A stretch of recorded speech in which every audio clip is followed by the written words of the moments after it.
Gaming news today is all about first impressions. First, the South of Midnight reviews dropped yesterday, and it's landing at about a 78 across both Metacritic and OpenCritic, and it had me a little concerned. I was hoping it would land a little bit higher, but after 2 hours, I can say I was pleasantly surprised. I will, however, give you some advice if you are diving in, as some of the game does have some rough edges that they can hopefully polish out. Secondly, the Nintendo Switch hands-on previews are hitting, and the first impressions are really strong for the first-party games, but a bit mixed for those third-party games. And more than that, there's a continued debate about the price of the game and confusion about the prices of the games. Now we have people claiming that the prices aren't actually going up, that it's only particular regions that are going to be going through that. So we'll be trying to get to the bottom of what are the prices of these games at all. Third, Marathon from Bungie did a public ARG event and hasn't really resulted in anything. It will probably continue throughout today, so we'll kind of monitor that. I was thinking by now in the morning I'd have something to say other than the fact that it's continuing to go. And fourth, Titanfall fans will be excited because apparently the third game is happening, and we do have a release window from reliable leakers. Now, as always, I end the show open with a game for your wish list and your radar, and this one is just around the corner. Consider hitting the like button. Consider hitting the subscribe button. Do all of those things. We greatly appreciate it.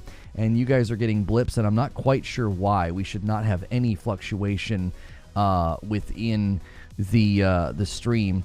And I'm going to remember now to turn off the manual ad rolls. Yeah, that was a really big blip. That should not be happening. We had one there at the tail end of the morning coffee, and it's a frame drop. That's really concerning. That should not be happening. I'm on fiber. Anyways, if you want to support the channel directly, consider doing a membership. Click that join button and make sure you pick Member Plus. That way you are able to get into all of the extra content. And as always, hitting like right now or later does help us out. So without further ado, let's just first dive into my first impressions of South of Midnight. So in case you missed it, I did a bit of a review roundup yesterday, and it wasn't that strong. I didn't go and read the reviews. We just kind of were discussing the Metacritic score, and it did hit a 78. Okay, now this was one of my more anticipated games this year. I always said that it looked like a more mature Kena Bridge of Spirits, and it kind of is, but it makes some of the same mistakes that Kena Bridge of Spirits makes, okay? The consensus from the reviews that are available are that the combat is where most people are sort of faltering. I have to say, after 2 hours with the game yesterday, I was pleasantly surprised. I actually liked it quite a bit more than I was anticipating. I really did. I thought it was very enjoyable, but I will say combat is one of the issues that we're going to have to discuss. So let's go through the good, the bad, and the potential. First, the good.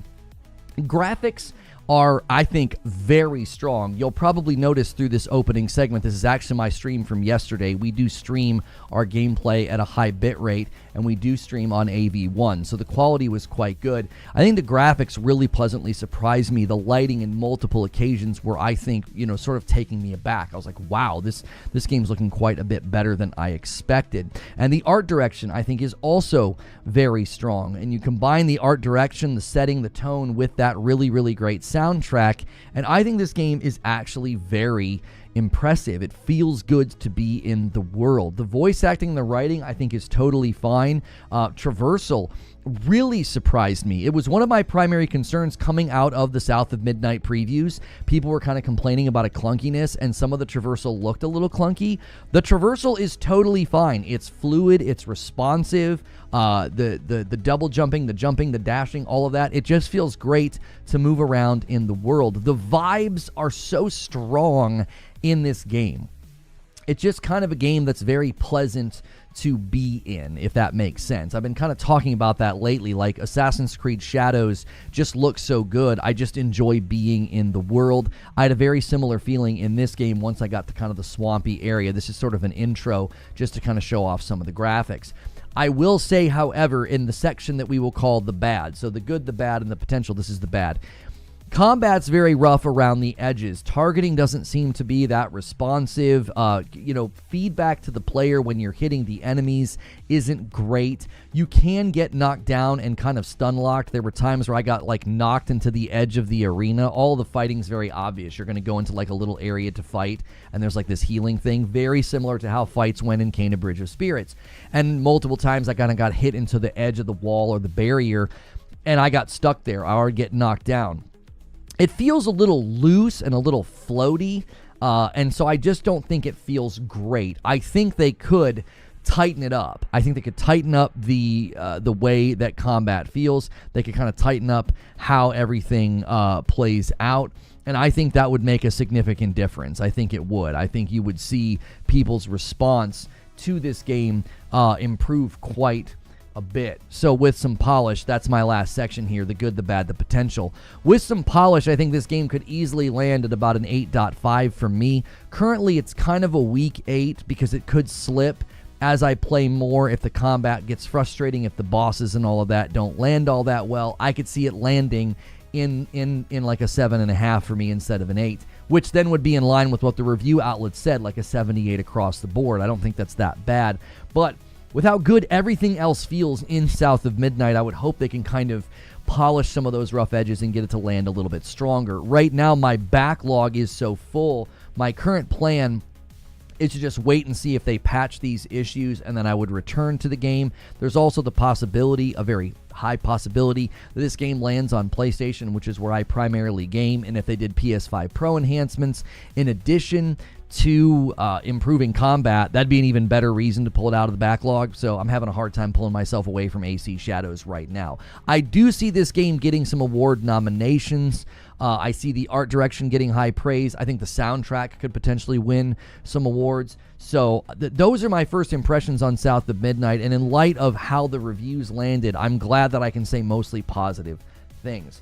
Now, the other thing that's making first impressions is the Nintendo Switch 2. There are Nintendo Switch 2 hands-on previews going on right now, and they're dropping, and this is footage from yesterday's Treehouse event. We will obviously check that out again today. They're doing another one. We will see if they have any new gameplay footage. And the game previews, I think, are looking very, very strong. Mario Kart just continues to look fun. Graphics, performance, just the size and scope of the areas and things that you can do. Breath of the Wild looked so good at 60 FPS. Metroid looked really fun. There was a slow boss fight. We are thinking that maybe it was more of a tutorial boss fight and also somewhat a distracted and inexperienced player. So we'll see if the gameplay doesn't pick up later on in that game. Donkey Kong looked like a blast. I think that game looks very, very promising. For me, Tears of the Kingdom kind of stole the show when they showed it off yesterday during the Nintendo Treehouse. I didn't get that queued up. I was having a hard time finding that, but it looks so good. According to VGC.com, it's running at 4K 60 when docked, which is, to me, really exciting. Like, I know Mike Ibarra, former Blizzard employee, took a little shot and said, well, it should run that well. It looks like a game from the 2000s. I think that's hyperbolic and overstated. I think Breath of the Wild and Tears of the Kingdom are massive achievements in open world design, and just they're great games. Their art direction's phenomenal. So them running at higher resolution, and especially Tears of the Kingdom running at 4K 60, to me, I just think looks phenomenal. Now, if we want to set aside all the debates about price and upgrades, to me it's clear this device is hitting well above its weight class when you play the first-party exclusives or a Switch 2 edition on it for a $450 device that you can also take with you and play games natively. To me, this is really driving home the importance of exclusives and the happy marriage between games and platform. When you make a game just for a platform, you end up with games that look and run like this on a device that's not that impressive from a power threshold, right? It's a very, very happy marriage. The false narratives about exclusives being anti-consumer is somewhat demolished when willing consumers get such a great experience because the game's exclusivity made it better for the particular platform that it was made for. Also, the false narrative that, like, well, this is where the industry's going, right? No more exclusives. I think that's really hard to argue when the industry leader is doing what they've always done, which is leveraging exclusives. to sell their console. Now, something else that happened yesterday, speaking of first impressions, Marathon's trying to make some first impressions beyond their trailer that showed virtually nothing.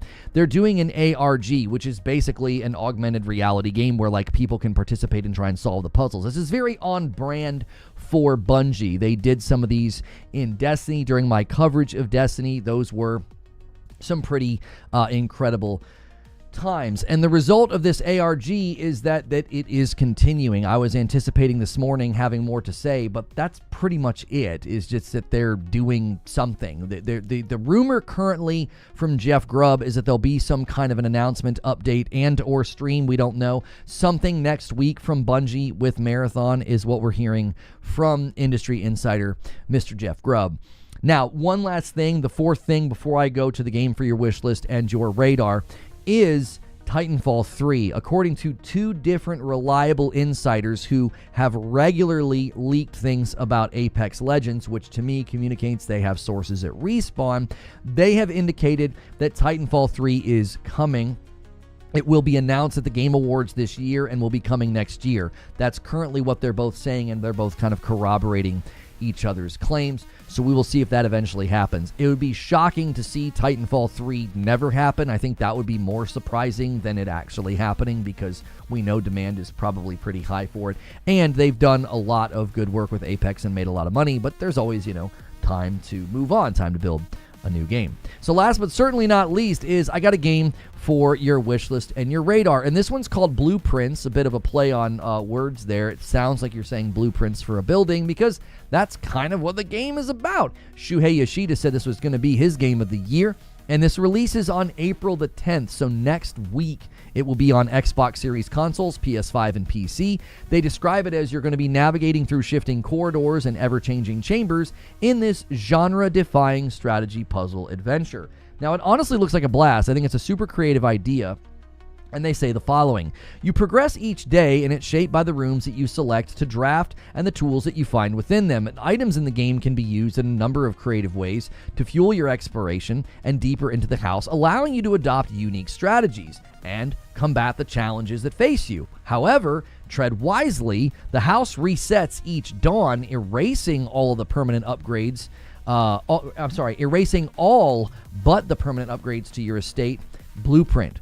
That's it. See if you're clever enough. So be sure to check out that one next week. We'll probably be streaming that. I'll either stream that in view of the public, or sometimes we take smaller games like that we think will be really fun, and we reserve those for Friday night with my wife, which we will be doing that tonight. So thank you guys so much for being here. That's the news. Now it's time for the discussion. Hopefully no more frame dropping. That is a little worrying when I'm on fiber. We've had a lot of storms lately, so I'm hoping that something didn't get damaged. It seems to be fine now. We've been streaming quite a bit, but we've had some flash flood warnings in the area, and all of our fiber is above ground, so I'm not quite sure what that frame rate thing was. It could always be the YouTube ingest server. So make sure you guys are smashing the like button. Make sure you're doing that. That does help this video out, especially if you're watching later or if you're here live. Let's shoot for 200 likes. Good turnout for a Friday. Did you hear Titanfall 3? You did hear Titanfall 3. Now, I have some people to thank. Spider Senseless did a Member Plus renewal, and that is Hanshot first, and so did you, and adds to the total and gets us to 605. And seemingly, somehow, MASH knew that we were going to be at 605. I did add Hilly's renewal. I scolded Hilly during morning coffee, and I'm sorry. It was like we were in the middle of a heated discussion, and Hilly made me go back and read his renewal.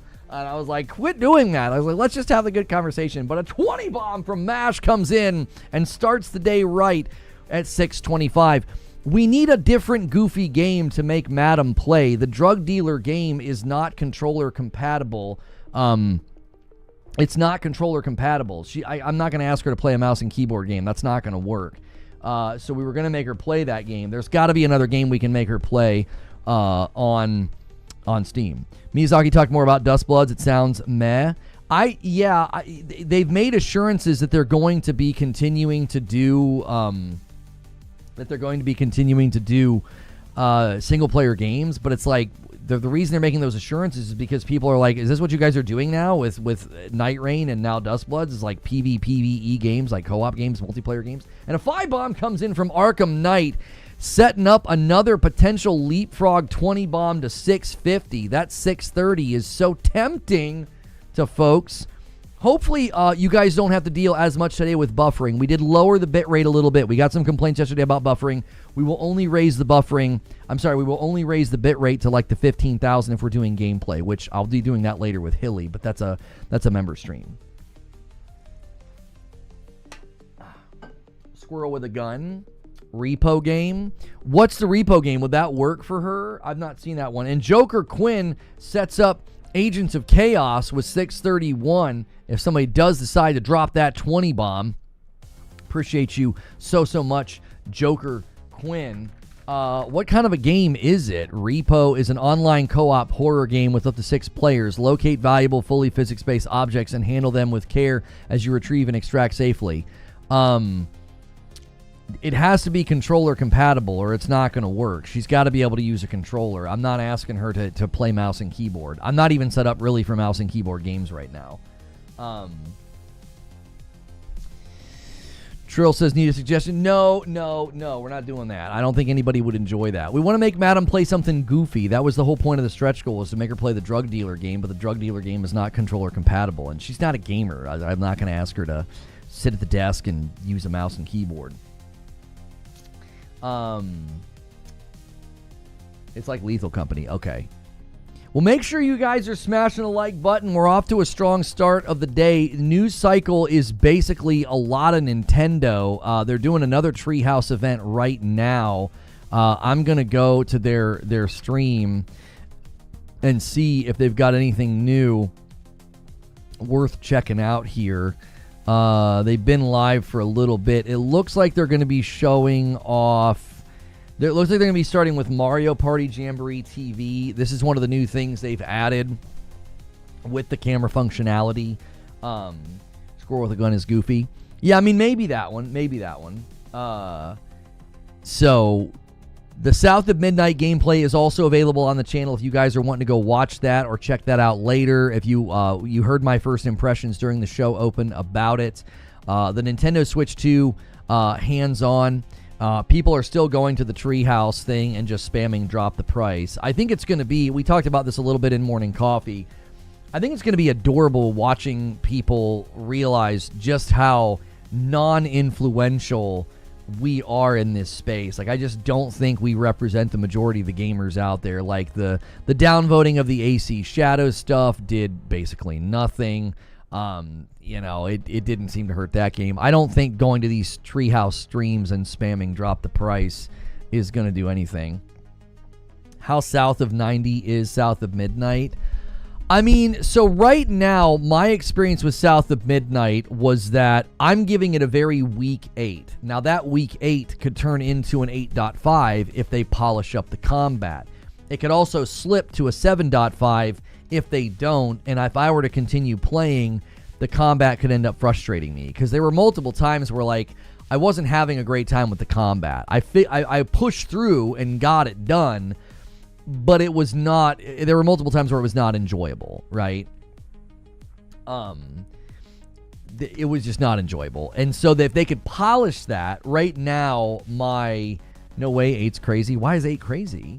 I had a great time with it. Traversal was great. Voice acting and writing was great. Art direction's great. Graphics and performance were great. Use of lighting, the tone, the vibe. I was enjoying my time in the game. The combat just is not very polished. It needs some work. I didn't see any reason to take significant points off from that game. I had very, very few complaints. It's just that I'm telling you, the combat just needs to be tightened up. It really reminds me of Kena Bridge of Spirits. Kena Bridge of Spirits also great art direction, great sound design, great performance, and then the combat left a lot to be desired for. The combat reminds me of Banishers.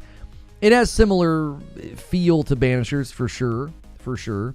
Can you guys double check and make sure you're smashing that like button? Thanks everybody for tuning in. We're kind of discussing all the latest in gaming news. We're also kind of watching the Nintendo Treehouse stream as they're showing off Mario Party Jamboree TV, this is going to be new things that you can only do with the Switch 2 as they're using the Joy-Con as a mouse. I love when people who have not played a game tell people who have played the game that their score for a game is off because it doesn't fit a certain narrative. Right. I mean, I know people, once again, were cheering for that game to not do well. I don't think South of Midnight was ever going to be a particularly strong game commercially. I also don't think it was ever going to be like this huge blockbuster either. It was just going to be a good game. Like it's, and that to me is what they delivered. I think it's a good game. I think it could be much better. Maybe it's better than I thought. I'll check it out. Right now, it has a 78 on Metacritic and OpenCritic, so me giving it an 8 is not really out of step. I mean, that's basically in line with the consensus. The issue to me is, again, it's just that combat. That combat's got to be polished. Banisters, but I imagine I'm Wolverine with magic powers in the Tower of Sisyphus. Yeah, I was mainly concerned about... the traversal, because traversal looked a little rough during the previews. People had complained about the traversal being a little clunky, so I was worried. It turns out the actual issue seems to be the combat. It doesn't seem to be traversal. It got an 89% on Steam, but only 30-some reviews so far. Well, yeah, it's just in early access, so I kind of have to wait and see what happens when it hits retail, which it's next week. So yeah, an 89 on Steam is pretty good. That, again, is people that paid to get in early, so you would think that would be a little bit more of a dedicated and interested audience, which usually, for me, I don't know if this is true for all gamers, but for me, if I'm really looking forward to something, I'm a little bit more apt to be critical. I'm a little bit more apt to be like, hey, you know, that didn't give me what I wanted, you know, especially when I'm really looking forward to it. So I was actually really looking forward to South of Midnight. It was one of my more anticipated games. So I would say the fact that I'm giving it a favorable score, I think that speaks well of the game, because you guys know me. If I'm looking forward to something, and it doesn't land well, I'm gonna take it to task. You know, I'll be trying it on Game Pass. Looks fun. Yeah, I would just be fair warned about the combat. You're going to want to dodge a lot. Dodging is really the key. Like, you almost want to spam it. It doesn't seem to really have much of a cooldown, and it seems extremely effective. You just spam dodge, make space, get your attacks in, get out, get your attacks in, get out. There's also, benefits to well-timed dodges. There's benefits to, using her abilities, like lassoing people, slamming the ground, pushing people back, things like that. Those are all things I think that are, if you don't leverage those things when you're playing, you're going to potentially run the risk of problems. Matty echoed a similar feeling about the combat of South of Midnight. It gets repetitive because it's one of the main things you do in the game. The abilities certainly enhance it, and it's not a super long game, so it getting repetitive, I didn't play long enough to necessarily engage with his opinion at that level. If he played it all the way through, I trust Matty's judgment on games like this typically. I would hazard a guess that as long as you're using all of the abilities, right? If you're using all of the abilities, it's too short of a game for that to be a really big problem, right? It's not a super long game, so like it being repetitive, it's like, well, if you're using all of the abilities, I would hope that you'd have a good time in the 12-hour period and not feel like, oh my gosh, I can't believe I have to fight again. I definitely felt that way near the end of Kena Bridge of Spirits, because Kena Bridge of Spirits combat had a lot of awkwardness and a lot of frustration to it. It definitely could have been better, I think. What's good, Derek? Guys, let's try to get to 200 likes, man. There's almost 500 people here. Make sure it's saving your like. We're currently watching the Nintendo Treehouse live stream while also just talking about all the other things going on. My South of Midnight first impressions were at the start of this stream. Mostly good, honestly. I went through the good, the bad, and the potential. My current plan with South of Midnight is to either return to it once they maybe patch some of the combat, or my hope would be they'd patch some of the combat, and then if it comes to PlayStation and it gets PS5 Pro Enhanced, I would gladly buy it, support the devs, because I think it's a good game. And I did buy the $10 early access thing, so I already bought a premium upgrade. But I would, I think, benefit from waiting, mainly because getting PS5 Pro enhancements and getting some combat patches could be great. Now, we don't have any confirmation that it's coming to PlayStation, but it seems like the perfect game to bring to PlayStation. It just very much has that Kena Bridge of Spirits vibe.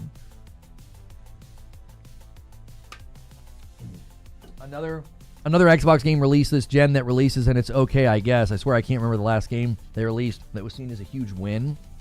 I think Indiana Jones was pretty much universally celebrated. Stalker 2 had rough edges. Avowed had rough edges. Obviously, that's a concern I've had with Xbox, especially now that they're becoming sort of a publishing powerhouse. They're getting very large. Ubisoft got really large and it hurt them. And that's always a concern, when you get that large, your operating cost is that large. You got to kind of do production line gaming. You got to get games out. You got to get them out on time, and that can end up diluting things. It can end up hurting things. You can have that lack of polish. Like South of Midnight is not bad. It isn't. It's just a little bit of polish, and I think it could have landed a lot stronger with the review outlets.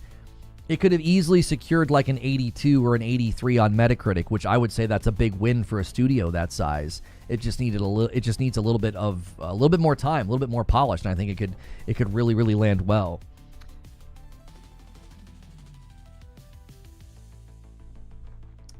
Very much putting your controller down, watching cinematics in South. I enjoyed the vibe, the voice acting, the music is a huge, huge part of that game. It really is. Like, I just got done playing, Death Stranding, and it had amazing music. We should have an upload for you guys today about Death Stranding, so be on the lookout for that.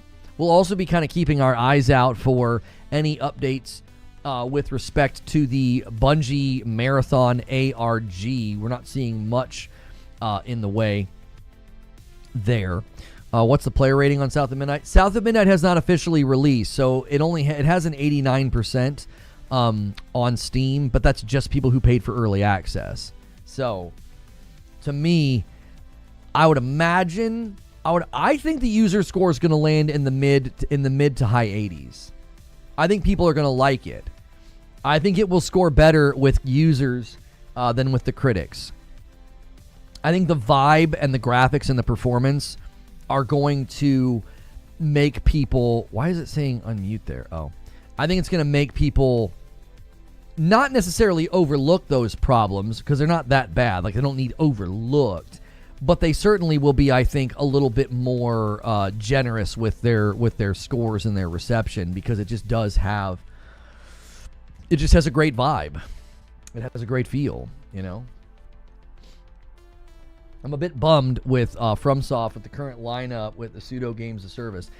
Yeah, that's getting a bit of criticism. With Elden Ring, Night Rain, and now Duskblood, people are kind of wondering, like, what's Miyazaki doing here? And he recently did an interview and says they're still going to continue to make first-party games. Now, this is a great use of the Joy-Con mouse feature. I actually really like this. A little bit of Mario Party air hockey with the turtle shell. This is, to me, a great use of the Joy-Con feature. This is a great use of the camera too. I'll be honest with you. That's a great use of the camera, like putting them up there on the board like that, up there on the Jumbotron. It's not a great high-resolution camera, but when you do the Jumbotron sort of like little LED bulbs that you can see, right? Like, I think it works. Has anyone talked about how maybe most gamers don't sit at a desk to play Nintendo? Some people are on a sofa, leaning forward on a coffee table or something to play. A mouse game is going to quit in 10 minutes. Well, obviously that is a fair observation to make. That a lot of people are not going to be in a position to use the mouse feature like that. But Nintendo has a way of getting people to do things. Yeah, drop the price. Sorry, wrong chat. Yeah, people are spamming drop the price over there. From Software is trying to translate Souls games formula into multiplayer games. Miyazaki's great for that, planting a foothold on all consoles. Xbox needs a Soulsborne exclusive, then they will make money everywhere. I don't understand what you mean. There'd be no reason for FromSoft to do a Soulsborne exclusive on Xbox. Xbox has such a small footprint in the market. That would be a mistake, I think. I even think that like FromSoft will likely, I think they will likely do a limited time exclusivity. That's been my opinion with this Nintendo Switch exclusivity, is that I don't think it stays. I don't think it stays. I think eventually they're gonna move it. You know, I just got too hype. I mean, like again, even with the way that they're currently doing it, I don't think they're gonna say, oh yeah, let's just leave it over there. Like I don't know. They have such global pull, and I am not interested in the game at all. So I'm not sitting here like campaigning for Duskbloods to go multiplat. I don't think I'll ever. I don't think I'll buy it. I don't think I'll play it. You know, unless we did some kind of a community game night or something. U.S. Switch pre-orders have changed. Customers in the U.S. will not be able to pre-order the console on April the 9th as originally expected due to tariffs.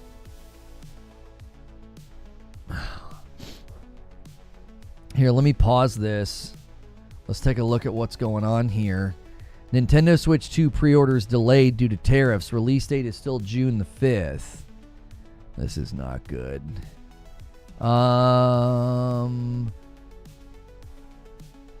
Okay. Do we have an official statement? Mario Kart World. Nintendo Switch 2 marquees launch exclusive. That's what I'm saying. Like, where has Nintendo made an official statement? After initially announcing pre-order dates of 9th, Nintendo has delayed pre-orders in the U.S. while it assesses the new tariffs imposed by the Trump administration. I thought they had prepared for this. I thought I read that they had made sure they had ample units shipped already so that they wouldn't have to deal with this. When pre-orders do eventually go live, the Switch 2 will be available for $450 or bundled with Mario Kart for $500. However, it's possible prices could change regarding tariffs. I thought for certain I saw headlines that said the literal opposite, that like they had made preparations so that they had enough already shipped so that they wouldn't have to deal with this. You thought wrong? I didn't think anything. I'm telling you, I thought that I thought there was a headline that said they had ample already shipped. Like they basically had prepared for this, is what I thought I saw in a headline. No way they're not going to have Nintendo US warehouses already. New tariffs were announced yesterday. Oh, new tariffs were announced. Okay. Well, that is extremely unfortunate. Obviously, there's, you know, the hope that this stuff is short-lived, negotiated, walked back, or whatever, because that's, you know, they did, says Ashen. Then he slapped more on Vietnam, which is, from what I understand, is where they moved the manufacturing. Okay, so I did read correctly. No, I was going to say, I literally read that. I was like, they prepared for this. So you're saying they prepared for it, they were good to go, he hits Vietnam. That's ridiculous. Rest assured, any new product inside U.S. imported from these countries, retailers will raise the price. Oh, for sure. For sure. You may have, but new tariffs were announced. Yeah, I don't follow the news, so I didn't know that had happened. Nintendo moved manufacturing to avoid the Chinese tariffs, and then he slapped Vietnam. Vietnam got hit with the 49%. Okay.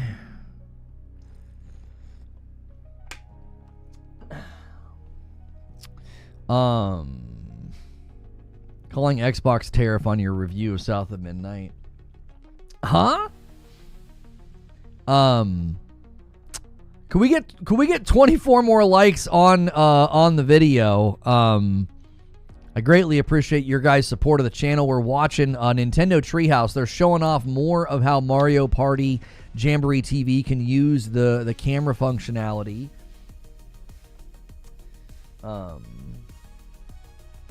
People are going off in the Nintendo chat. Yeah, I mean, delaying the pre-orders, that has nothing to do with Nintendo. Nintendo tried to do their best to get around this situation so that the consumer wouldn't have to eat a price increase. So getting angry at Nintendo is completely ridiculous. Like, they don't have any control over this. They did what they thought would work and help themselves as well as the consumer get the device. I mean, what are you going to do? Yeah, instead of spamming drop the price or let us pre-order, tell people to contact their local government and complain to them. Make the phone lines bleed. That's what I would be doing. This is some Wii level cringe. I definitely don't have interest in anything that includes a camera and like my body movement. Like, that's not something that I care to do. I liked what they were doing earlier where they were all sitting on the couch playing air hockey and it was like putting their faces on a Jumbotron. I thought that was cool, right? Thank you for renewing your membership, Deafside. Happy Liberation Day, everyone. Thank you so much, Deafside, for 39 months. I never, what did Eugene says? I never thought the leopard would eat my face. Yeah, well, okay.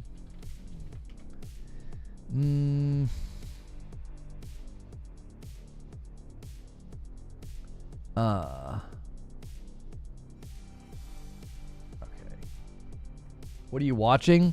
So, Mario Party Jamboree got an update called Jamboree TV. Jamboree TV allows you to use Joy-Cons as a mouse. It also allows you to use the camera, so it puts them in the game. It's actually doing a pretty impressive job. I mean, I don't know if they're standing in front of green screens. So Switch 2 is delayed in the U.S. Shipping delay has not been delayed. Pre-order delay has taken place. Lono moving his body on camera is a Friday night incentive. This is true. This is true. A Switch 2 with the camera and Mario Party with Madam is 100% an incentive, for sure. We do need to think of a goofy game to make Madam play tonight, though. You guys did unlock that at 600. At 700, we could add maybe something else. We were going to have her play the drug dealer game, but the drug dealer game is not controller compatible. I did not know that.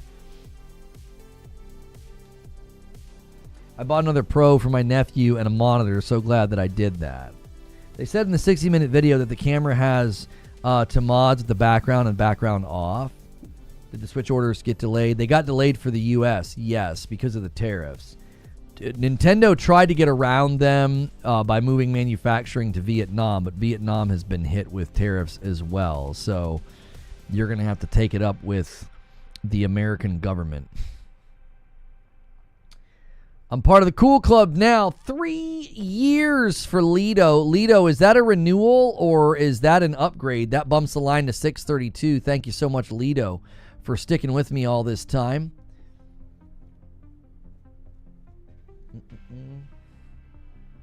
I mean it. We don't even have to get political in here. It doesn't matter who you voted for. That's who you need to take it up with. That's where it's coming from. Whether you did or you didn't, that's the same person to point the finger at.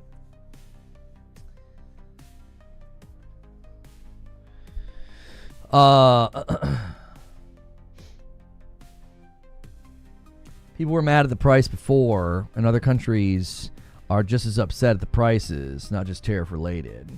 There's been currency valuation fluctuation for a while that has hurt some countries when it comes to like buying tech. That's been going on for a while, right? The yen has made it difficult on tech companies and prices in Japan.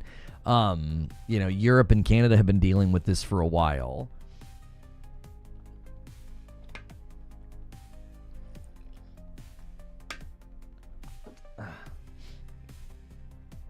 Switch 2 should have been released. Nintendo have been taking their sweet time trying to beat PlayStation 2 numbers.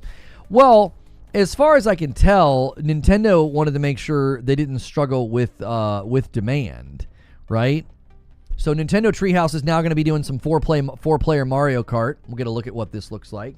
Make sure you guys are smashing the like button. Thanks so much for tuning in and hanging out. We're talking about all kinds of different things. Nintendo Switch 2 pre-orders have been delayed. You will the game system itself is still on pace to sell and deliver and ship in June. They're delaying your pre-orders. My thought is, and Nintendo's thinking this, and a lot of companies are probably thinking this, and a lot of them are probably hoping this, is that the tariffs are temporary, that they don't last. So, the hope would be in a couple of weeks, a month or so, maybe they've reached better agreements, they've lowered them, removed them, or whatever, and then things can kind of go back to where they were. So this is the third time in history widespread tariffs have been implemented like this. These are worse than the previous two, and the previous two led to the worst economic crashes in our history. Buckle up. Right.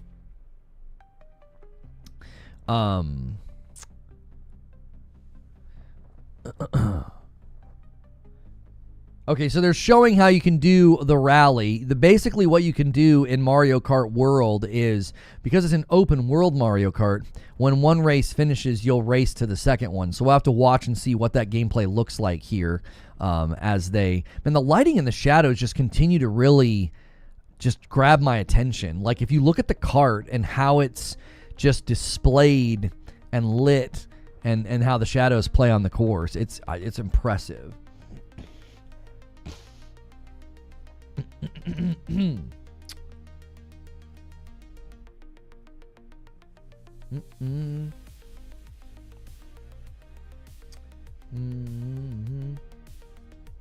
Too many guys were mad. Yeah, well, that's an oversimplification. And a single gifted comes in from Mike on the mic. Thank you so much. That gets us to 633. Did Lito answer me? Lito, was that a renewal or an upgrade? Let me see if he answered me in the chat.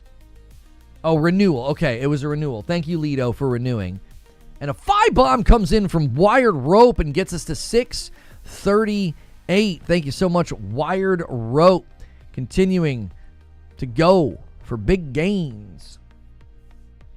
I mean, I suppose we could always, in the spirit of the Switch, we could always play Mario Kart tonight with Madam. Peachy Creamy with 10 months of memberships. Bet you wish you were Lower Ontario now, don't ya? No. And then that takes us to 639. Thank you so much for doing that, Peachy Creamy. For sticking with me for that long. You have a tough job today talking to pissed off American gamers? For sure. For sure. Yeah. My hope is that it is it's too painful and it doesn't last for very long.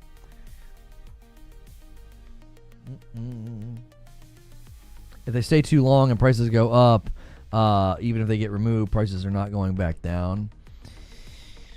Well, prices of certain things will go down because it can affect, like we've been talking about with the Switch pricing, right? You affect demand too negatively, and then you can't kind of stay there. And a single comes in from Stone Spire. Stone Spire's out here fishing. He wants it to hit 650. He bumps that line nice and easy to 640.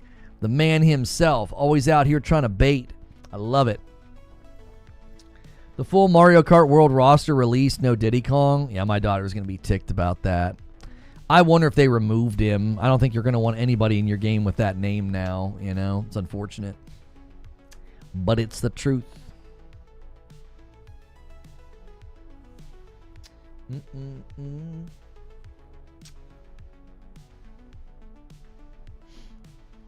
Too painful and doesn't take too long. Title of your... Right, John, always. Right.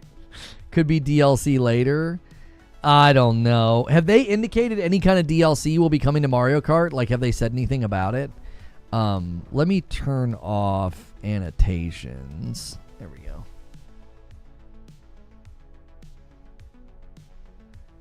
I'm crying. The chat over there is wild. Oh, yeah, I'm sure they are ticked now that the news is hit. Yeah. Drop the price, drop the price, drop the price, drop the price. Yeah. How many characters can you play as in this one? Must be a ton. Yeah, what's the full count on the roster for Mario Kart World? Diddy Kong was your favorite character? Yeah, my daughter loves him. She's always, anytime we're like looking at Legos, she's like, where's the, they have a Donkey Kong Lego set, and she's like, where's Diddy Kong? Where's Diddy Kong? She is always upset that there's no Diddy Kong. So, can't really explain to her why. Diddy probably won't be around.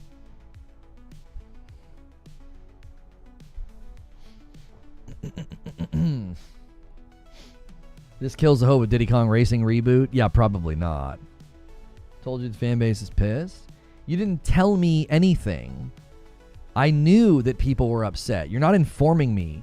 Do you honestly think you're informing me? Like I didn't know that? Like I didn't see the headlines? I didn't see people's response?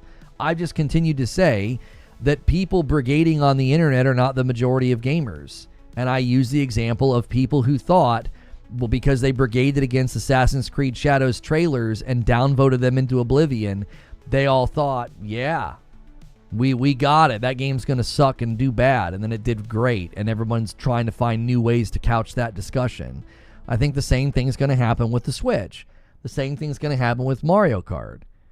Now, obviously, tariffs could disrupt everything, but let's just say that somehow resolves itself. I don't think that, like, the Switch and Mario Kart are going to struggle to sell because people spam the YouTube chat. Sure, pal. I tell you what, I'm done with you. You talk to me in such a condescending and just you don't get to hang out here anymore. Haven't liked you for a while. I doubt most of those who are posting lower the price are fans. It's just like people who downvoted Assassin's Creed Shadows were never in the market to probably buy it anyway. They're just brigaders. The internet is full of people who do this with their time. Right? The internet is full of people who this is what they do with their time. Oh, we're downvoting AC Shadows? Oh, we're spamming a Nintendo stream with drop the price? Like, seriously. Like, it's you are not the majority of gamers. People did the exact same thing with Assassin's Creed Shadows. I was given assurances. Look at the downvotes. That game's going to crash and burn. That game's going to crash and burn. Uh-huh. Sure. It really did. Man, it's a shame. It's a shame that the power that all those people on YouTube had. I mean, I really do hate to inform you that you are a significant minority in the global gaming market. You are not the majority.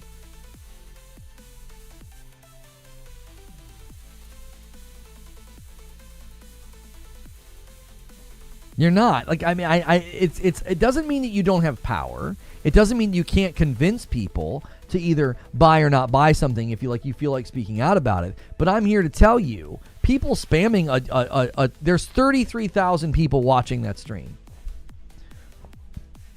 Look, I'll scroll. There's 33,000 people watching. Do you honestly think in the grand scheme of things, you got 30-something thousand people watching, I don't know, probably about 1,000 people in chat. Some of those people spamming, a good portion of those people, spamming drop the price. Do you think those people are representing the majority of gamers?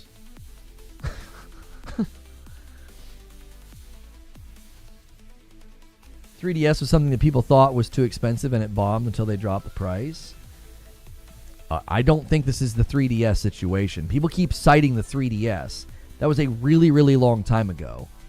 The Nintendo Switch 2 is riding on the heels of one of the most in-demand gaming products I've ever seen. This is not the 3DS. It isn't.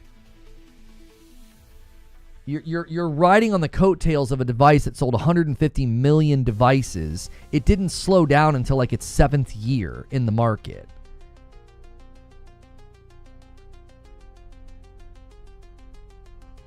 It was a long time ago, but it's a good example.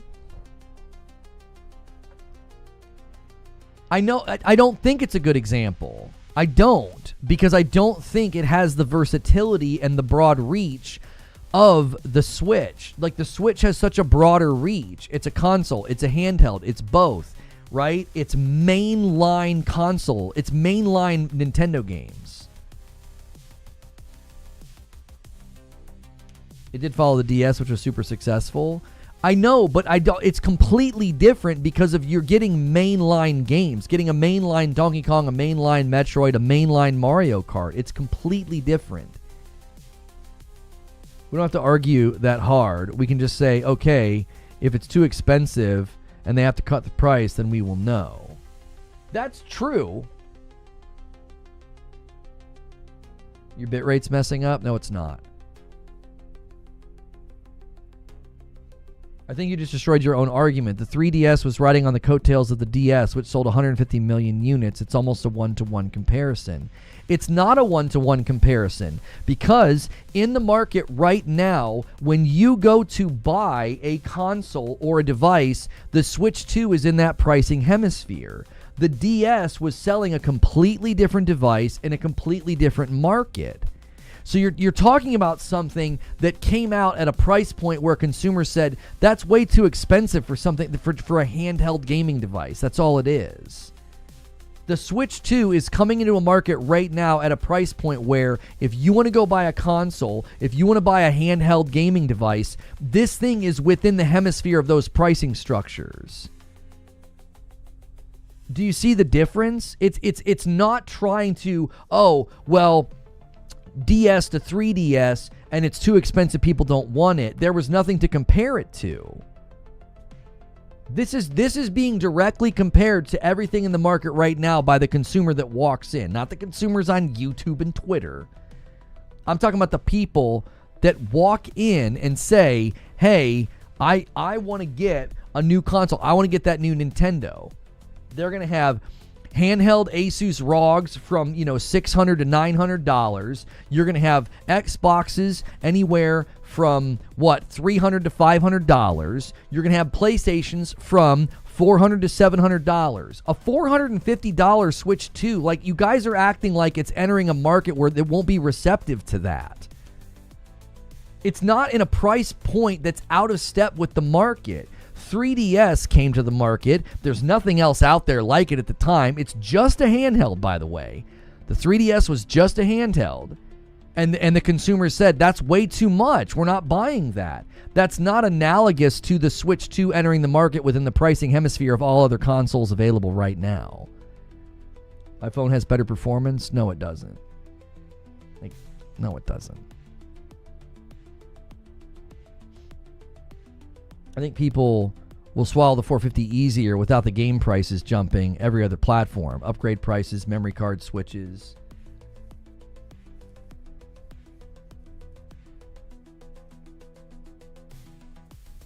Who could have guessed that the same people complaining about the Pro being too expensive would also cry when the Switch 2 wasn't $300?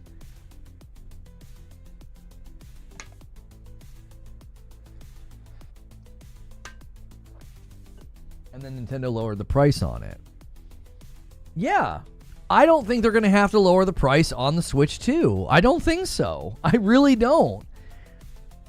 I mean, you guys think it's a one-to-one to the 3DS. I'm arguing it's not a one-to-one to the 3DS because there are other devices in the market right now. There are other devices in the market right now that are within this pricing hemisphere. What were you going to compare the 3DS to? The only thing you could compare the 3DS to was the DS. Right now, a Switch 2, well, sure, you can compare it to the Switch 1. It's a 7-year-old device. So it makes more sense for the consumers to compare the Switch 2 to a Series S, a Series X, an Asus ROG, a Steam Deck, a PlayStation 5 Pro. Like, these are devices that range from $300 to $900, and the Switch 2 is at $450.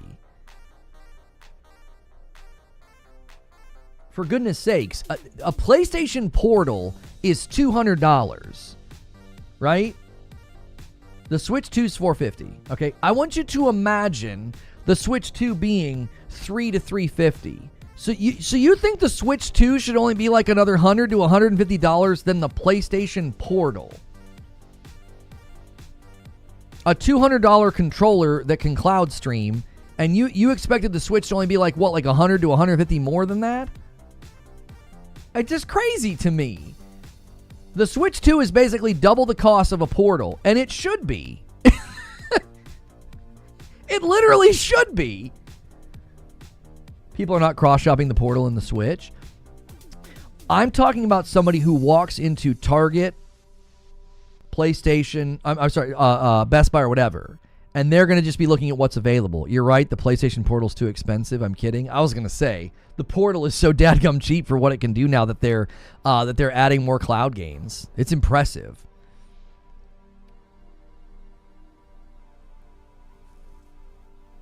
The Switch is a handheld with an HDMI out box. You think the Switch 2 should cost the same as a PS5 base digital? Yes. It's not an HDMI out box. That's a complete misrepresentation of what the dock does. Have you seen the stats on what you can do with Metroid, for example?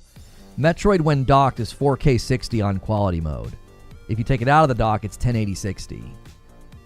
So you really just think it's just an HDMI out. Come on. That's such a misrepresentation. That's such a misrepresentation.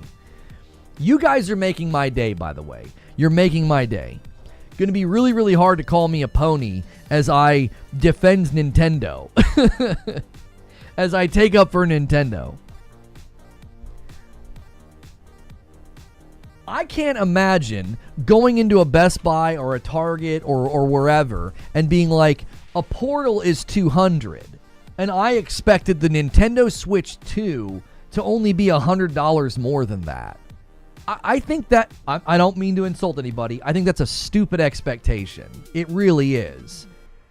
A Portal is a controller with a screen on it that can cloud stream and remote play. It's $200. And if you thought the Switch 2 was going to be $100 more than that, I'm sorry. I just think that is a stupid expectation. And I tried to tell you guys this before the device came out. We went and we looked at the current prices of Switches. The current prices of a Switch Lite, and a Switch OLED. What's the price of a Switch OLED right now? What is it? Switch OLEDs are going for anywhere from $300 to $350. So you literally thought that the brand new Nintendo Switch 2 was going to come into the market and be at the same price as the OLED. It was going to be the same price as a 7-year-old console with a better screen. Like, come on. It's not a reasonable expectation. It's not reasonable at all. A bunch of cheapskates. A bunch of cheapskates. And nobody's expecting that. They were expecting it to be less than the PlayStation 5 and the Series S. I don't know why anybody expected that. Can you take your PlayStation 5 with you on a train, an airplane? Can you do that with an Xbox? Can you walk up to your PlayStation and go fa-foop and take it with you? You can't. You can spend $450 on a digital, and then you can get a Portal for $200. That's $650, and you can't even install games native on the Portal. What are we even talking about? You can with the Portal? No, you can't. The Portal requires an internet connection that's fast. It requires your PlayStation to be on, or you can play cloud. The Switch 2 installs games natively. What are we even talking about? This is blowing my mind. This is blowing my mind. You can sit in an airport with no Wi-Fi and play Mario Kart World on a $450 device. You can play The Legend of Zelda Tears of the Kingdom at 60 FPS, no internet, installed natively on a device for $450. What are you even? This is the PlayStation 5 Pro all over again. Analyze available tech in the market, analyze what you can do with it, and then go buy it. And then compare it to the price of the Switch 2. This is the PS5 Pro all over again. It's the same thing. It's like you're not analyzing the device, its tech capabilities, and what you're able to do it. You're just belly aching about the price. The PlayStation 5 Pro walked out and said, you get quality mode and performance mode smashed together, and it's an extra $250 compared to the base PlayStation 5 digital. $250 to get a generational leap in Assassin's Creed Shadows. Are you getting generational leaps if you spend an extra $250 when you're building a PC? Can you increase your PC budget by $250 and get that level of a performance jump? You can't. It isn't possible. You're not going to get enough new power or new tech for $250. This is the same exact discussion. It's the same discussion. A $450 console handheld hybrid enters the market. Hey, the price, it should be the same as the 7-year-old one. You can go buy an OLED right now for $300 to $350. If that's what you want to spend, then go buy the OLED. It's 7 years old and you can enjoy 30 FPS games. I'll spend another $100 compared to you, and I'm going to get a brand new device that doesn't do that. That's what we're comparing. An OLED is $350. The Switch 2 is $450. It's a $100 difference. Do you really don't think you're getting a $100 difference of a device? Nobody's thinking critically here. You can get upset about game prices going up. I think that's more reasonable. Nobody likes that. Nobody likes to see the base price of something they enjoy going up. That's far more reasonable than complaining about the price of the Switch 2. That's insane to me. Rissick, I missed your gifted. I'm sorry. Rissick with a gifted member. I know what you're doing. I know what you're doing, you rascal. He's going to go 41. Yeah, I know what you're doing. I know what you're doing, Rissick. And a 5-spot from Wired Rope. Even if it was $350, tariffs would have changed everything. Price and performance isn't even a usable metric anymore. I mean, I don't want to discuss the tariffs because we don't know what that's going to do. All that could blow over or get worse. We're just going to have to wait. Hang on. I will gift a member. I forgot to set the member. I forgot to set the super chat goal. Sorry. Hang on. They're showing off games that I'm not interested in watching, so I'm going to skip this section. Let's just go to yesterday.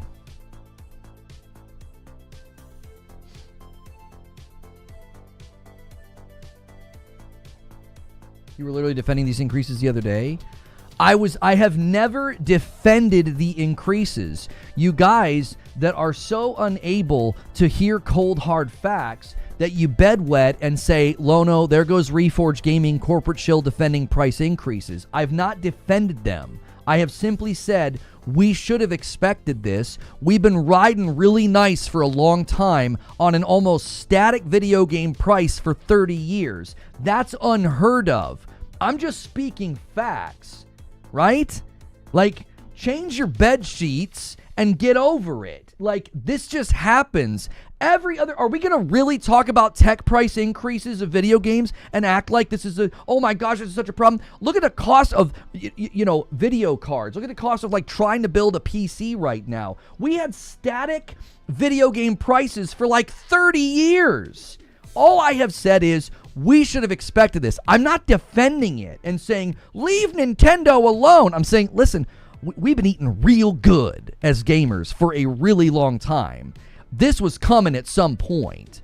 It was coming. There was no way it wasn't going to happen.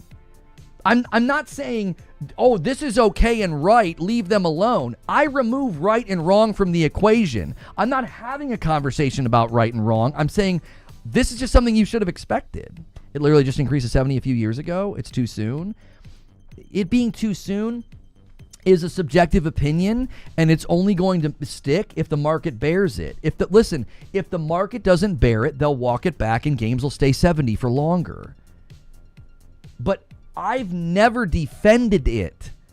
Listen, dollars to donuts, I'm probably already in 17 videos being called a corporate shill and being accused of defending the price increase. Listen, I don't have time to educate people who aren't smart enough to understand what I'm saying. Let them make false frame videos. I don't care. I'll probably be in a bunch more videos over the weekend. Thanks for the free advertisements. My metrics appreciated on my day off.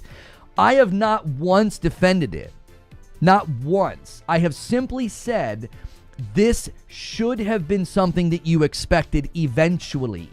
I was buying cartridges in the 90s for my Super Nintendo for anywhere from $60 to $90. They were more expensive back then. According to inflation, we were buying video games for about $100, sometimes more, $120, depending on the game, according to inflation.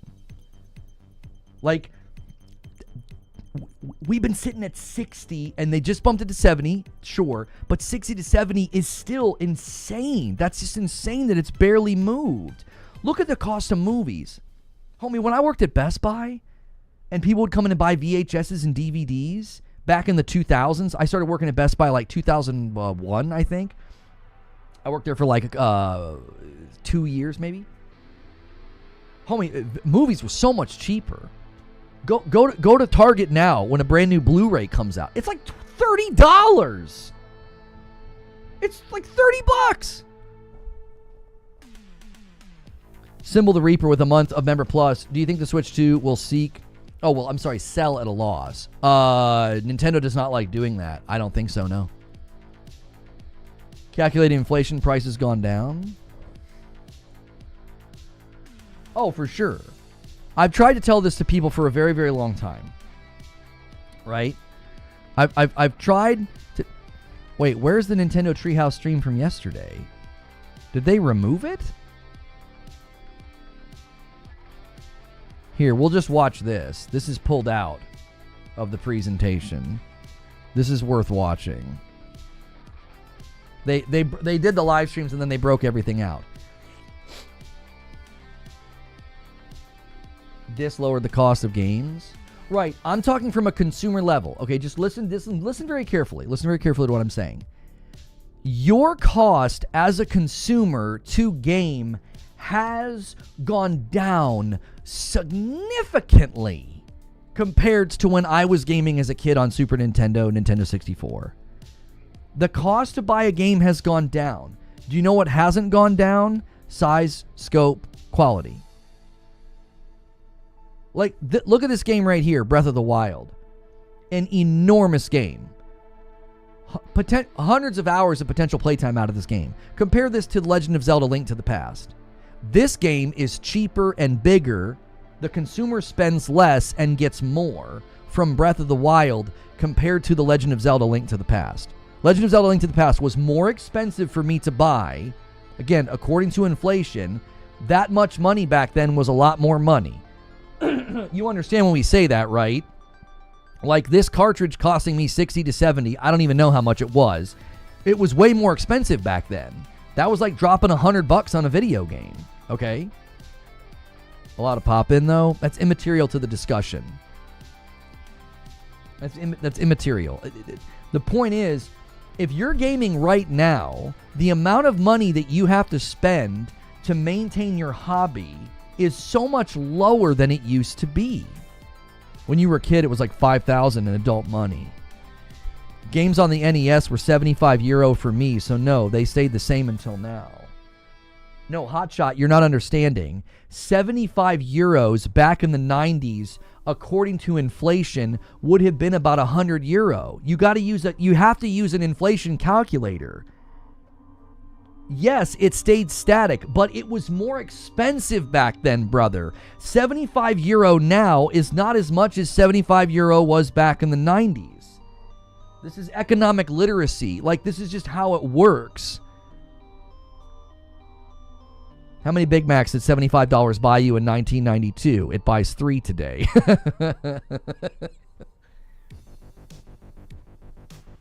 I keep trying to say you never see prices go down in tech, but when games cost $80, they dropped to $50 on standard. It was too much back then. $50 for PS1, PS2, $60 for PS3, PS4, PS5, $70. Why is it so hard to understand that when it cost back then, it was a higher percentage of your total income?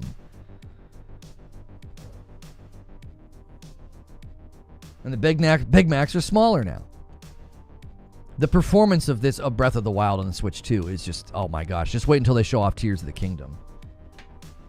$80 and $99. Brett says $80 in 1995 is $170 today. It's more extreme than you're even saying. Mash says the price is relative to that timeline. Like PC prices were more expensive back then, but they came down. Not every market moves the same. $80 for a game many think is too high. I understand that they can think it's too high. I'm not trying to change your opinion. I'm trying to inform it. I am not trying to change your opinion and say, oh, you should buy Nintendo games at $80. I'm not trying to do that, right? I'm not. I'm simply trying to inform your opinion, right? Being upset and being all wound up about this, I'm trying to inform you that, like, we've been getting such a great deal for such a long time, and the truth is, this is the truth, you don't have to agree, but this is the truth. We're still getting a better deal today than we did back then. Mario Kart for $80 is still a better deal than when we bought a Super Nintendo Mario Kart cartridge back in the day. I'm spending less money. Okay? Cost of living, average annual income, $80 today is less money than it was in the 90s when we bought Mario Kart back then. And I don't even have to bet. I know for a fact that Mario Kart World is 1,000 times bigger than Super Nintendo's Mario Kart. More players, more karts, more playability. It's the game's freaking massive. You're basically complaining about, spending less money today for a jumbo jet. Like the money that you could have used to buy like a Huffy back in the 90s, you can buy a jumbo jet with today. In video game metaphor is what I'm saying. It's 25 tracks compared to 200 or something. And we have microtransactions now. Are there microtransactions in Mario Kart World? Can you go in and like buy better wheels and better, faster motorcycles?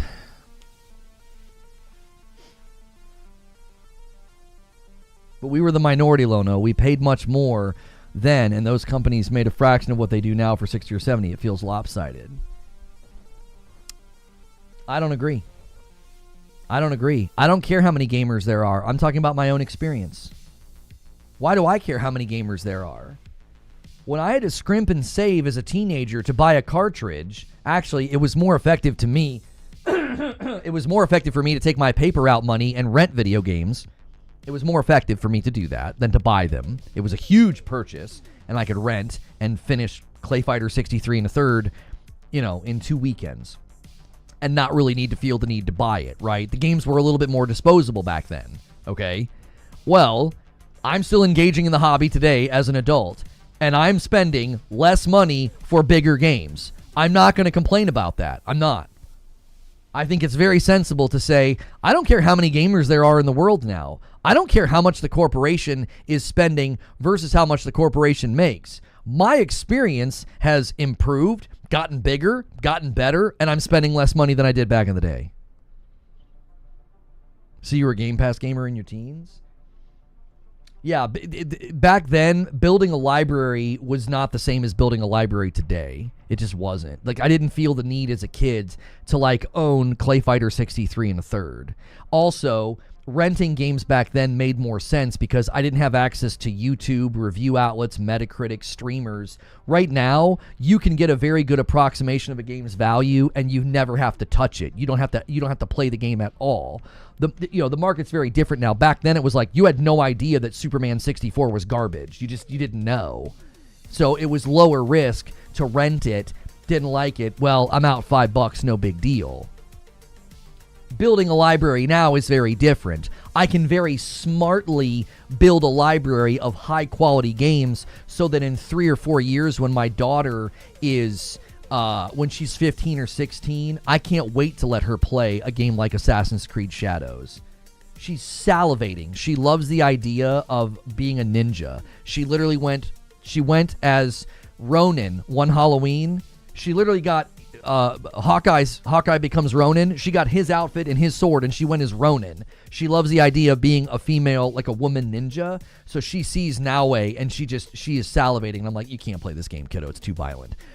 I can't wait to let her play games like that. It's a very different market than it was in the 90s when I was just like, well, this game could suck. It could be amazing. I don't know. And so renting made more sense. For $30, I could rent a handful of games and then know which ones I want to buy. And we commonly did that. We would actually buy a lot of the games that we rented because it was like, well, I don't want to have to keep renting this. The Mario Kart bundle is limited time. I did not see that Symbol the Rapper. And a $5 super chat tip from Dark City says, since the Switch 2 will be able to play AAA games like Call of Duty, Cyberpunk, and Elden Ring, the narrative that the Series S was holding back gaming should stop. Why? These games are being ported. They're not being built from the ground up for the Switch 2. The Series S holding back gaming is completely different because the Series S, you'll have to argue that once some of those bigger titles hit Switch 2 launch date. And guess what? You're probably going to be right. It will hold games back. Quick math, 450 times these tariffs will be 652. Thank you, Wired Rope, for the $2 super chat tip. Like, let me ask you something, Dark City. Let me ask you something. Yeah, there's no forced parity. That's also true. You could see a lot of third-party games land on a Nintendo Switch 2 and have just entire feature sets removed. Because there's no forced parity. But, let's take it as an experiment. Let's do it. Let's take it as an experiment. Imagine you're a really big third-party publisher and you insist on the game being made for the Nintendo Switch 2. What do you think is going to happen to the quality of that game? What do you think is going to happen to features and innovation? What do you think that studio is going to do? Do you think they're going to really, really push the pedal to the ground? No, they're going to have to build for Switch 2 first. They're going to have to. And that will prove the point that we've said all along, that when you have to build a game for a weaker system, it's going to affect the quality of the game. It's going to. The Nintendo Switch 2 is 100% going to affect some of those third-party games. Write it down. Mark it. They will. Because the studios are beholden to the publishers, and the publishers are looking at Nintendo and saying, we need to be on that system. We need to be on that system right now. Yeah, like Elden Ring's running like 1080-30 on the Switch 2. I've never agreed with the Series X and the Series S parity, but if I buy the better console, there should be a benefit. Brad, I 100% agree with you. And the PS5 Pro is proving that with AC Shadows. It's proving that developers like to harness the extra power. They do. They really like to harness the extra power. Guys, take a quick second and smash the like button. Try to get us 50 more likes really, really quickly. What a great turnout today. We're having a lively debate. We're watching Nintendo Treehouse replays of Tears of the Kingdom on the Nintendo Switch 2. Sadly, from this point on, I don't think we get a lot of gameplay full screen. They dork around in the menus for an ungodly amount of time. Let me fast forward a little bit here. Perfect example is Monster Hunter Rise. It was a Switch 1 exclusive, and it looks worse than World, which is a full 4 years later.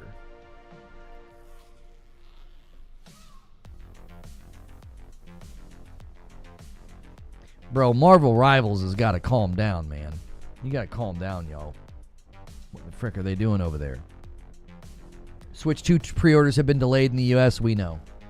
Guys, double check that it's saving your like as well. The like count's been kind of sluggish lately, and I think that's one of the reasons. Is it kind of isn't saving likes some of the times. So double check it.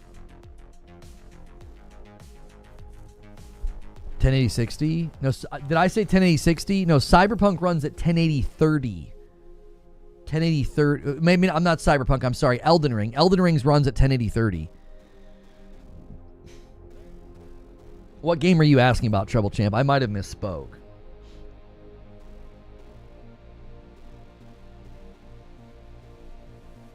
Zelda? Oh no, Tears of the Kingdom docked runs 4K 60 on the Switch 2. Did that guy really use PS4 games as examples of why the Series S wasn't really holding back gaming? Lamau?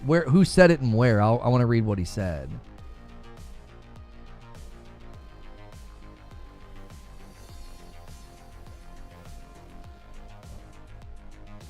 $4K, you say interesting? Yeah, that came out of the Nintendo Switch 2 hands-on previews. VGC reported that Tears of the Kingdom's running at 4K 60 docked.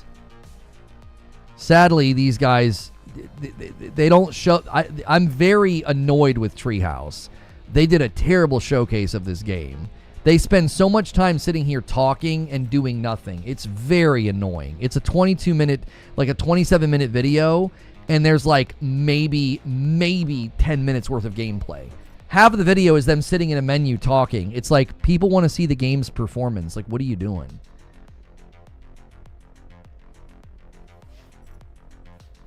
Handheld? I don't know if they've said handheld. I know it runs 60 when handheld, Treble, but I think the resolution drops.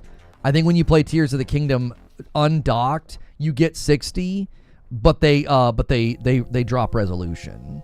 Like Metroid 4, Metroid 4 is going to run quality mode 4K 60, but when you undock it, it drops it to 1080. Oops. And thank you so much, Stone Spire, gifting a member. He's trying to bump that line. 643. Oh, I know what Stone Spire's doing. Stone Spire's back to his old tricks. He's going to bump the line again. Somebody get ready to drop a 5-bomb, man. Tag team with this dude. Tag team. He's going to do one more.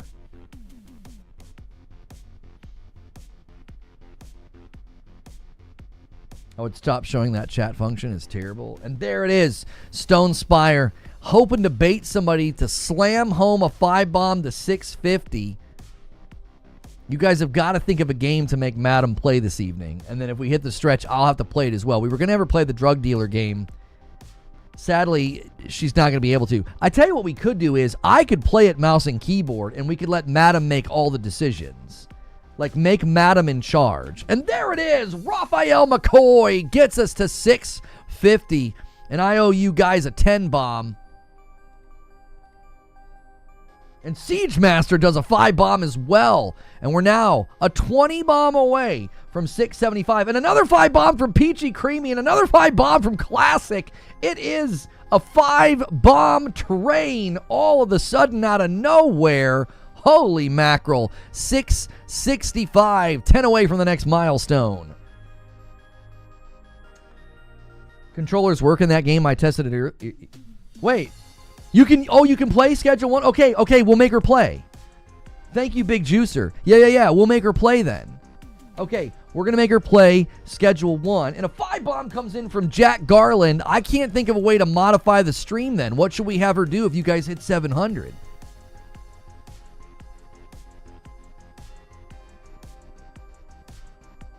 We came down hard on you, but now comes the love. That's right. Okay, let's try to find some more videos. Let's try to find some more videos from yesterday's Treehouse. Some more showcases. Here, let's watch the Metroid one. I think the Metroid one's a really great one to show off. Here, let me get Mario's little creepy face out of there. Let's go 4K. Annotations off. I can't believe people say this looks bad, by the way.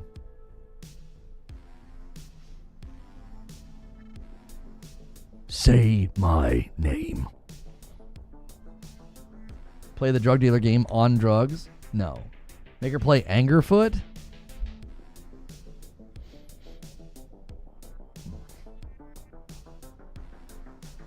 I wonder when they will show Silk Song. For real. For real.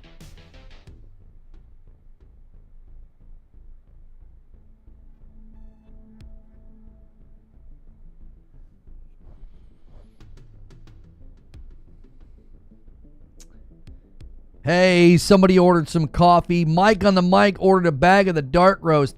Guys, don't forget, we are now working with Sprecher. If you're more of a soda drinker than a coffee drinker, use that soda command. If you're a coffee drinker, use the coffee command. I'm also sitting in a chair from And a Seat. You can use the chair command. It's a high back ergonomic chair. It's really, really fancy. Let me see if I can get you a better angle there. See? Well, you can't quite see from that angle here. There you can see the chair. Very, very comfortable. Way better than the previous mesh chair that I was using. So be sure to use those commands if you're looking for a chair, if you're looking for other ways of support.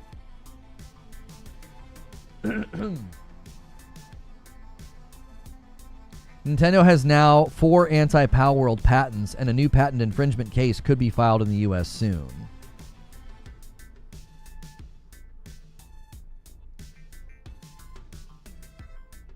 This is a new Metroid, Brad. This Metroid is coming out.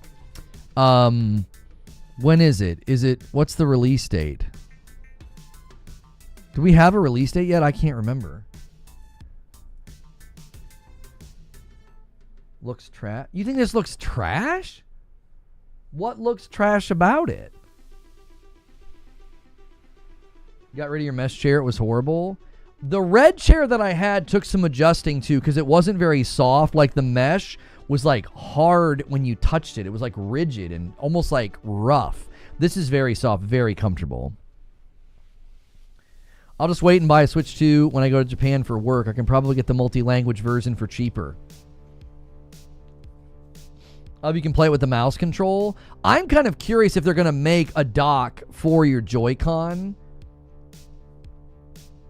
I wonder if they're going to make a dock for your Joy-Con so that you can like slide it in and feel like you're actually touching a mouse.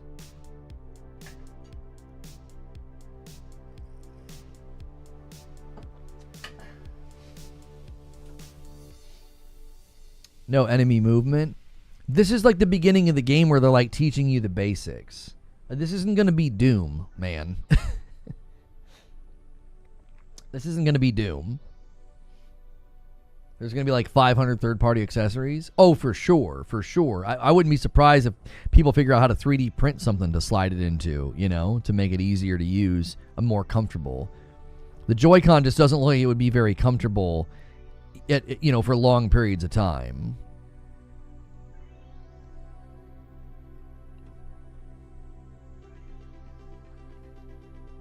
Just saw the news about pre-orders not going live. Yeah, they're not going live on the 9th, yeah.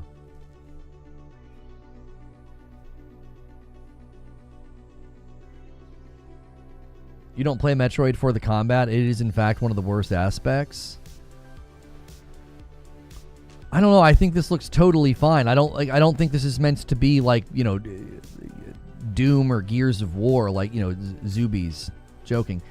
By the way, this isn't scripted. You can see the guy playing right there. And again, that just doesn't look comfortable. Look at his hand.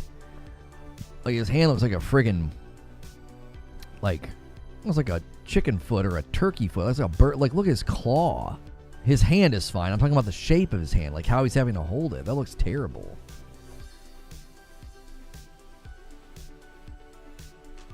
Drop the price is trending on Twitter. I mean, 12,000 posts, again, that's just nothing. That's just nothing in the grand scheme of things. There's millions upon millions of consumers that love Nintendo. 30,000 people watching a Treehouse stream spamming drop the price, and 12,000 posts on Twitter. People are going to learn really, really fast that they're going to learn really, really fast. That's a carpal tunnel hand? Yeah.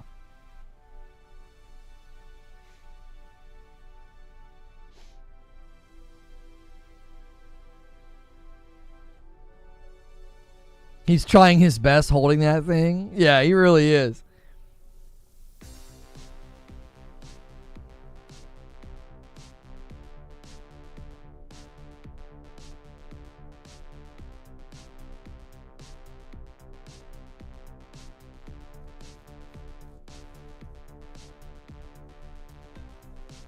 So she's going to fail in America, probably not worldwide.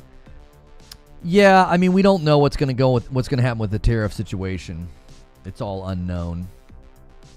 Yo, what's good, Feed? I see you in the chat. You've been playing with the Pro? What games you been playing, Feed?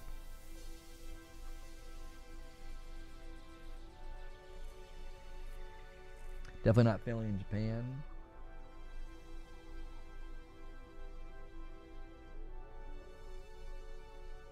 I don't think Japan's going to be enough to carry the Switch, though. Like, it's not as big of a market as... It's not a big enough market to, like, sustain the whole thing.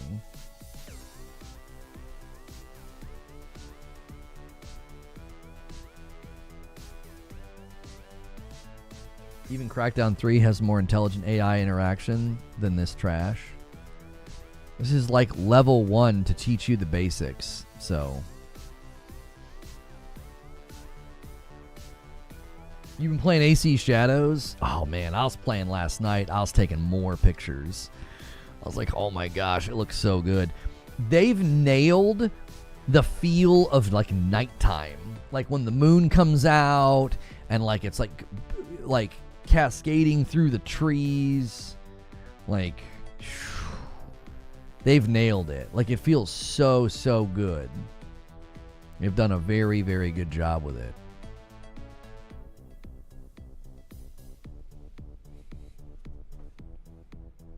It rains too much in Shadows?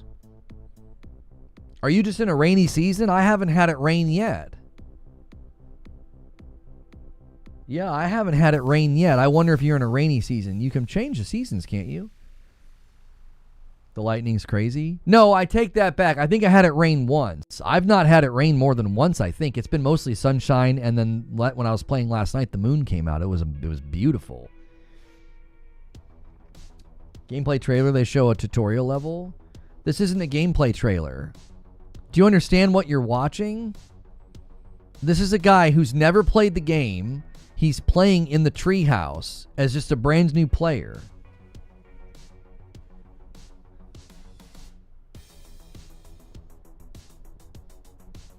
And he's trying out the mouse feature. He's wearing a suit and he's sitting at a table.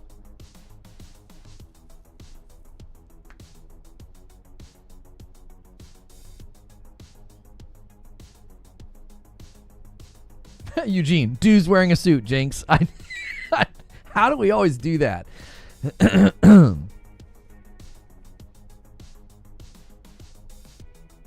really makes me feel like I'm wading through the thickest of forest ground and overgrowth. Yeah, I was going to say that when I was playing last night, Jack. When I was playing last night, it was remarkable how good it felt to just be in... to just be in the world, plowing through like the forest on my horse or on foot. It literally feels like I'm actually in that environment. It felt really, really good. I was like, this feels genuine. It feels like I'm actually running through a very thick wooded area. And on your horse, you're kind of like bobbing and weaving through the trees. The only thing that really, really slows you down when you're on the horse is the bamboo. Facts, the forest feels so real.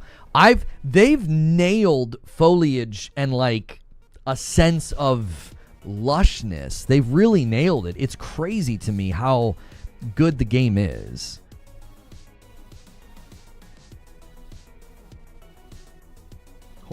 Real ask, can horses actually go up and down steps?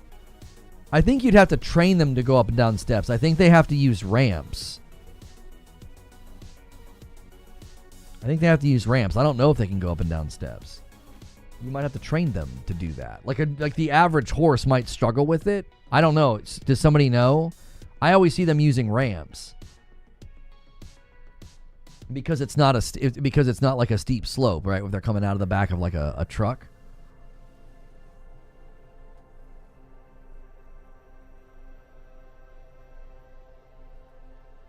When we talk about brand strength of Nintendo Japan, when you get off the plane at the airport, this is what you see. Oh, Omar's uploading a picture here.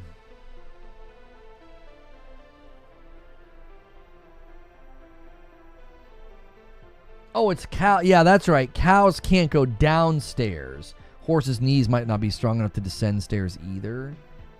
Yeah, I remember that was like people always wanted to do that prank of like a senior prank is you put cows in the second floor of your high school or whatever. Have you seen any third-party games in these streams? I don't know. I've only been watching the first-party ones. This gameplay is also, I would argue, pretty bad. He's clearly inexperienced, and it's meant to be a tutorial. So this is like the first boss, like teaching you the basics. And so this is, again, this is not a great... I don't think this is a great showcase. And some of that's because he's, having a hard time, and it's a tutorial.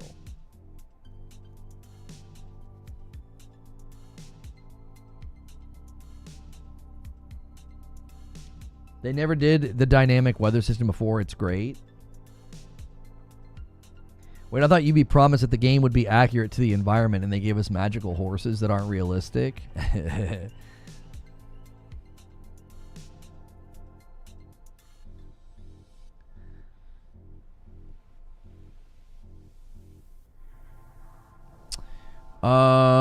Let's see what else they've uploaded. Let's see here. Here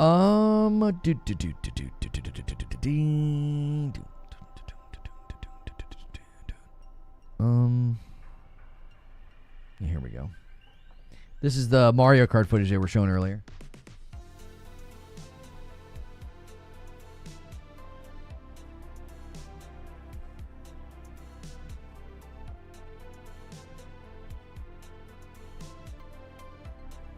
I'm glad the frame rate's going to be fast, but I kind of hoped it to look a bit better.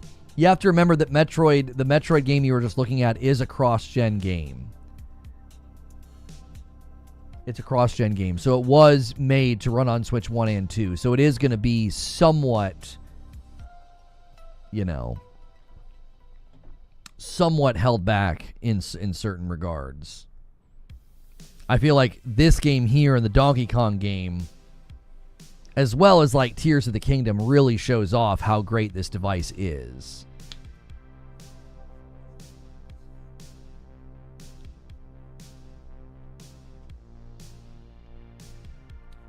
People would riot if Metroid Prime 4 was a Switch 2 exclusive, because they've been waiting for it for a really long time. Yeah, I tend to agree. That would not have been a good look.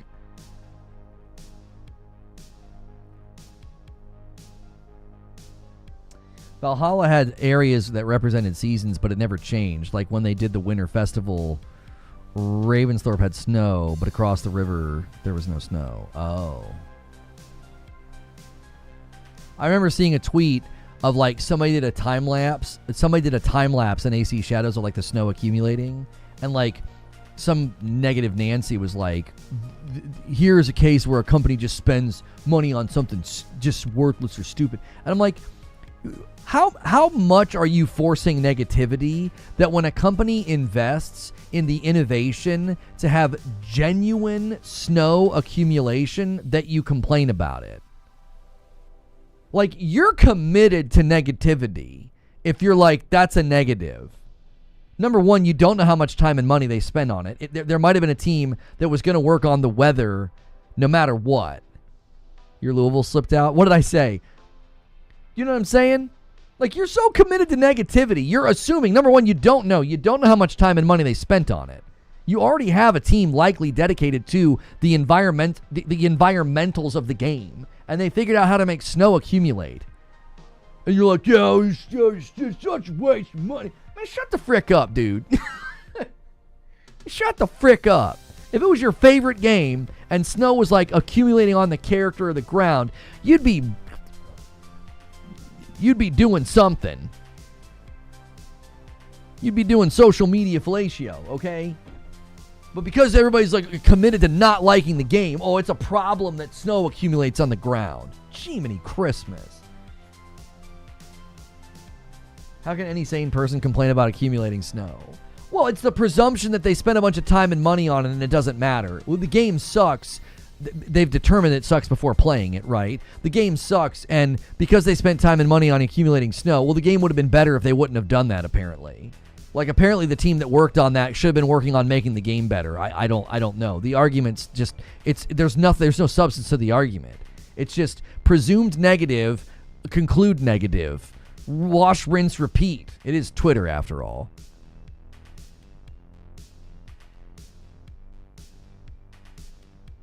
Yeah, I agree. The rail grinding and the wall riding looks really, really fun in this game.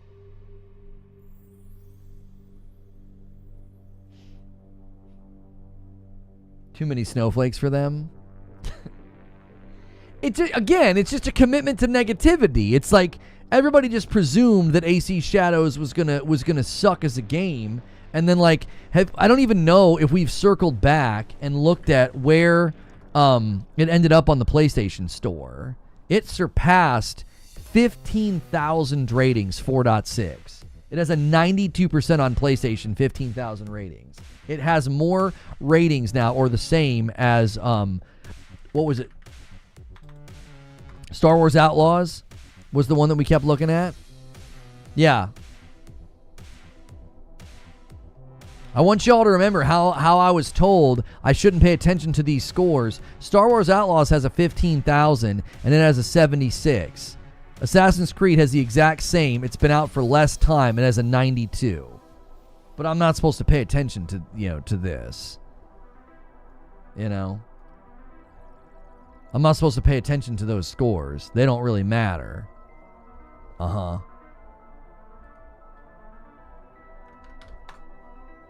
They hit 3 million players. Yeah, they somehow gained 2 million players after the launch week.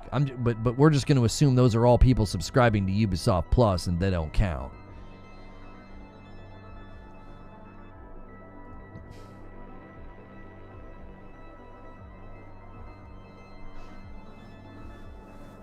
Didn't realize it was that high. I kept telling people in the lead up, I was like, I think the game's going to do very well, and I think the community's going to love it. That was the vibe I got. I kept saying, when Star Wars Outlaws had its first trailer, it blew my mind, and then every single time they showed gameplay after, it looked worse, right? It looked worse. That Star Wars was consistently looking worse as time went on. AC Shadows, however, looked better and better and better every time they showed it. And I'm like, y'all, I think people are going to love this game. I think it's going to do very well. And it is. Except UB Plus is not on PlayStation, and PlayStation's like 60% of the install base. Right. Again, none of the data point is going to support all their hate. So now they're celebrating like some branch of Ubisoft shut down, and they're like, yep. There you go. And I'm like, that has nothing to do with AC Shadows. I don't even know what that branch of Ubisoft worked on.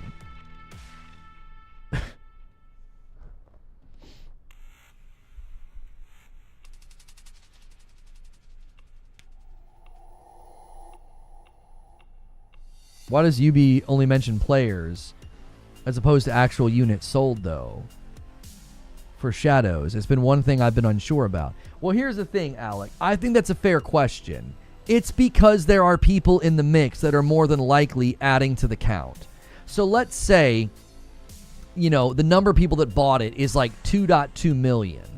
And let's say there's about 800,000 to a million people playing on UB+.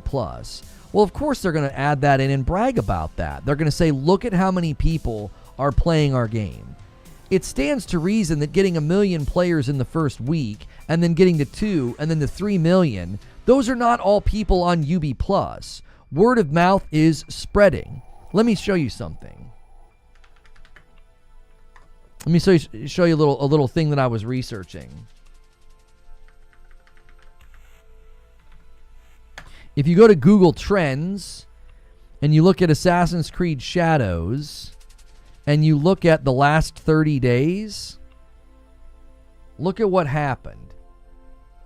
So, it skyrockets around release, obviously. Like, what was the exact release date of it? I can't even remember anymore. AC Shadows release date was March the 20th, okay? So, here's March the 20th. Here's your release date. So, on Google Trends, it goes up, all right? And then it goes back down, and guess what? All the Twitter nonsense getting ratioed on Twitter happens, and boom, it spikes up again. Everybody's interested. And then it slows back down, and now it's going back up.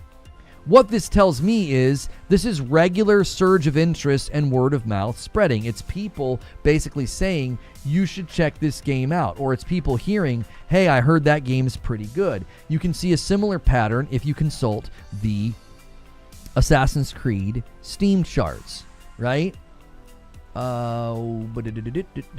Okay, so here's launch. Obviously, a big, huge surge. They set a record for the franchise on Steam. It dips, all right? And then it starts to go back up again. Why? Word of mouth is spreading. Scores doing well. And now it's settling into predictable rhythms. This right here is totally normal for a single-player game. Like, the haters are going to claim that this means the game sucks and is terrible and is flopped. But it's like, homie, it's been 2 going on 3 weeks. This is natural for single-player games, okay? And then you look at the scores on PlayStation. And it's like, okay, if you look at Google Trends, you look at the Steam charts, you look at all this, it's like, this game is seemingly doing very well. We were told it was going to flop, it was going to fail, it got downvoted on YouTube, and that was going to mark the end of its life. And it's like, yeah, I don't think so. Yeah, when those guys got ratioed on Twitter, it actually helped the game. It did. Like, I have a video on the channel, saying that the hate is helping.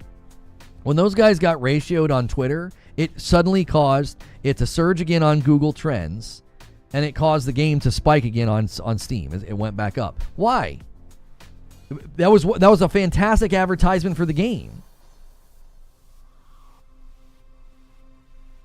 3 million players isn't concurrent to how many players you have active. They chose their words wisely, so I'm excited and curious to see what they say on the earnings call.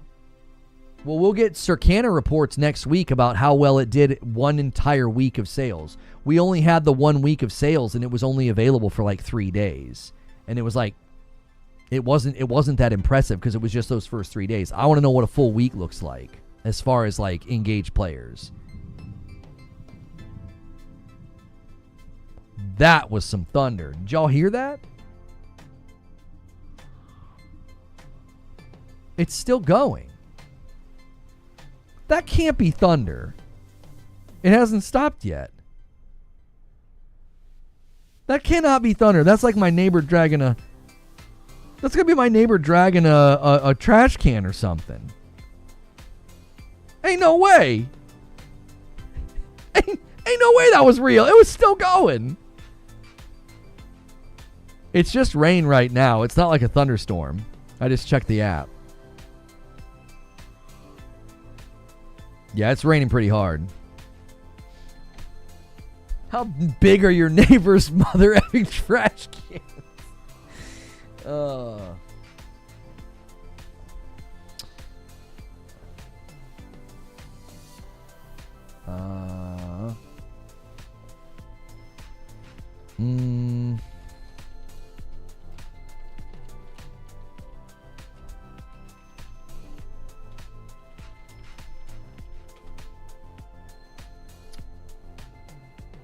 Boring is too subjective for it to factor massively in a review.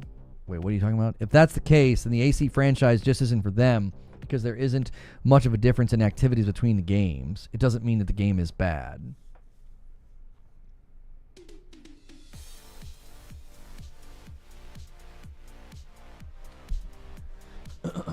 Oh, the first trailer for the Tron movie releases tomorrow. On my way to trade in my PS5 for a Pro. Get it, Biggie. What convinced you? Were you just waiting, or did something convince you? If 73% are on console, let's say roughly 70% are on PlayStation, it means the vast majority of purchasing power are from PlayStation players. I think that the that digital foundry, I'm telling you, that digital foundry video it did them a lot of favors. That generational leap for the Pro, I'd be curious to see how many people bought it because of the Pro performance. It looks incredible. Listen, I had a guy on my Twitter account. He didn't like that I said this. I said AC Shadows is one of the best looking games this gen. I mean it. It is. And he was like, Ghost of Tsushima looks better. And it's like, dude, I'm a ridiculous Ghost of Tsushima fan, and you are incorrect. AC Shadows, now you got to remember, Tsushima's beautiful. It's also a PS4 game. There's limitations, right? There's limitations on what they could do. The director's cut version of Tsushima is gorgeous. AC Shadows is one of the best looking games I have played this gen. It's unbelievable. Every time I'm playing it, I can't believe the detail in the environments and stuff. I go into photo mode. I'm like, what the heck? Yote will look better, but yeah, Shadows looks better than Tsushima. Oh, yeah. As a huge Tsushima fan, AC Shadows visually blows Tsushima out of the water. Now, combat-wise, I think Tsushima is superior. Tsushima was made for PS4 last gen. That's what I was trying to convey to the guy, Steven. I was like, it's a PS4 game, man. It's a work of art. They did an incredible job with Tsushima. It was kind of ahead of its time. Art direction on PC, it's been even praised for how good that it looks. It's a work of art. But I'm here to tell you, AC Shadows is ridiculously good looking. Really good looking. Yote could be better art style wise, textures wise, no way. What do you mean? You don't think Sucker Punch could outdo AC Shadows? It's going to be made specifically for PS5 and Pro. Yeah, the cutscenes are my biggest complaint is the cutscenes, Wired Rope. Like, Naoe looks really bad in a lot of the cutscenes. Sometimes I'm like, man, she's gorgeous, and like the hair's blowing in her wind. Other times it looks like she's been stung by a bee. Like her face and her mouth.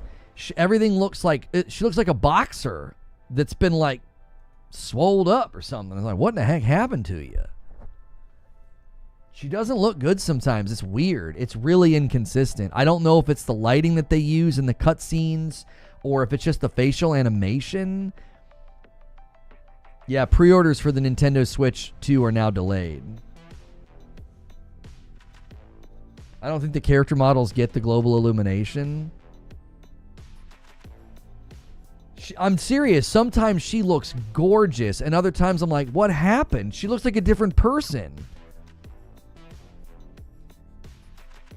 Its combat slightly better than Shadows, and I say that as a lover of Tsushima's combat.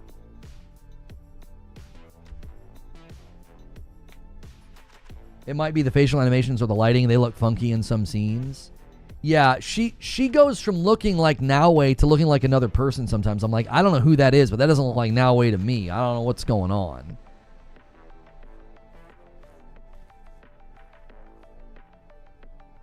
We're all saying the same thing. It's inconsistent. Yeah, it just isn't consistent.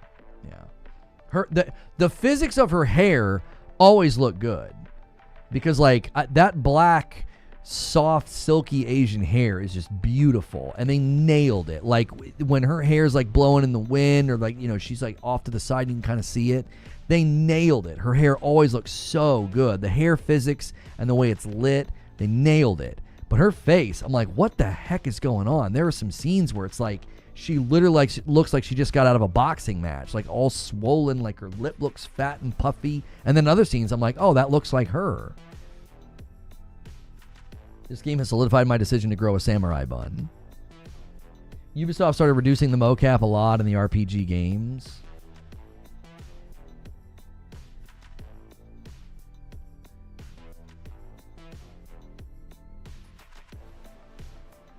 Assassin's Creed Shadows sitting 27th in Japan, like a Dragon Pirate for PS4 and PS5 separately. Beat it by double sales. Monster Hunter Wild running away from everything. Well, yeah, right now. I mean, Monster Hunter Wilds is just in another category. I mean, the number... So it looks good just sometimes? How often does this happen? No. You're misunderstanding. Assassin's Creed Shadows always looks amazing. It's the cutscenes that are all over the place. When I'm playing the game, it always looks phenomenal. But it's these little cutscenes where she's like talking to the different people. It's the quality, her face. It's just she never looks right. She doesn't ever look bad. It's just really inconsistent. There are times where I'm like, that doesn't even look like her. It's not a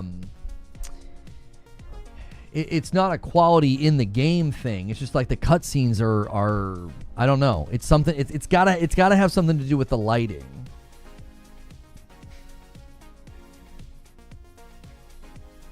Yeah, the English voice acting's also really bad. It's a bummer that I have it on Japanese. And everybody's very verbose. There's a lot of dialogue, so I feel like I'm reading so much. I like to, in sometimes cutscenes where it's just like a side quest, I like to like check my phone real quick and just like listen, and I can't do that. Like sometimes I'm like, oh, I just helped this person, find their lost kid or something. It's not like a gripping scene, but I want to hear what's going on. You gotta read. I'm on English, and she has a couple of lines with actual acting, and it was jarring. AC Shadows is never going to catch Monhun in Japan. Jobs were giving people time off work to play Monhun Wilds. Yeah. Everybody was talking about poor character animation before it came out. No, the character animations are fine in the combat and the movement and stuff. Yeah. AC Shadows needs to go back to Unity parkour. I will say the parkour is the weakest point in the game. It does feel awkward at times. Stealth is great. Combat's great. Navigating the world, horse riding, all of that's fine. The parkour sometimes, I'm like, just jump. It's like, do it. It's really awkward at times. Other times, it feels great. Other times, it feels great. I literally yelled at my screen, effing let go, let go. Yeah, it's too sticky. There are times where I'm like, I just want to do a thing, and she will not do the thing. I'm like, get down, jump across, do the, the parkour is the weakest point within the gameplay, I would say. Everything else feels great, except for the parkour, which is unfortunate, because I know that's like a mainstay in Assassin's Creed games. Thankfully, it's very, shantytown feeling, like everything's kind of small, and you can, use her grapple. It's crazy how parkour was better in the first AC. I don't think parkour was better in the first AC game 18 years ago. I don't think that's true. Parkour in Unity has been the one that's the most praised. Yeah.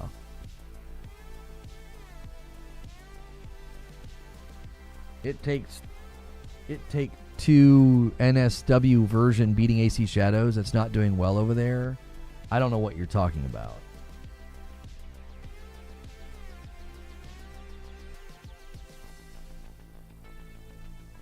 I climb a building and I'm trying to get into a hole in the wall and I keep jumping back and forth between instead of jumping down. Mine's the long presses. I mean, I'll say this. Traversal in South of Midnight felt better than traversal in AC Shadows. It did. AC Shadows traversal feels frustrating and awkward a lot. I didn't have any issues with wall running. I know they're different. I know they're completely different, but I was really concerned about traversal in South of Midnight, and it felt great. So,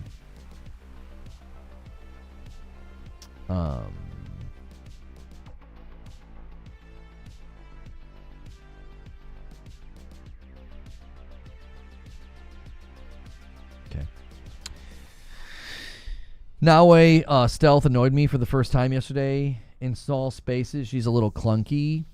She can get a little funny in stealth, like grabbing corners and stuff, and you kind of don't want her to sometimes. But I kind of embraced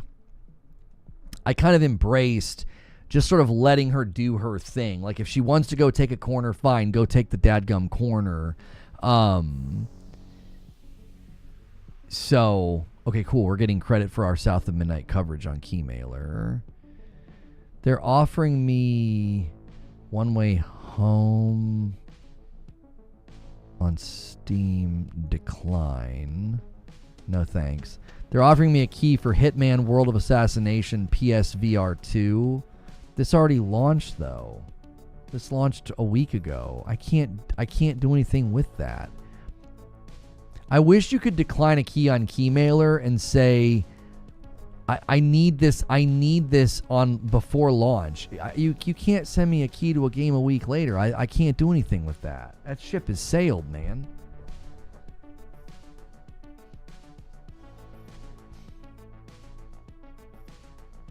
That's good thinking. Don't treat it as controlling her. Think of it as making suggestions. Yeah, I mean, it's one of those things where it's like, I know she's going to do it. I know she's going to grab the corner. I know she's going to position herself in these ways. I'm just going to kind of use those mechanics to navigate stealth instead of trying to force it. Like, no, I want her to stand right here. I want her to crouch right here. It's like, no, I'm just going to kind of like let her,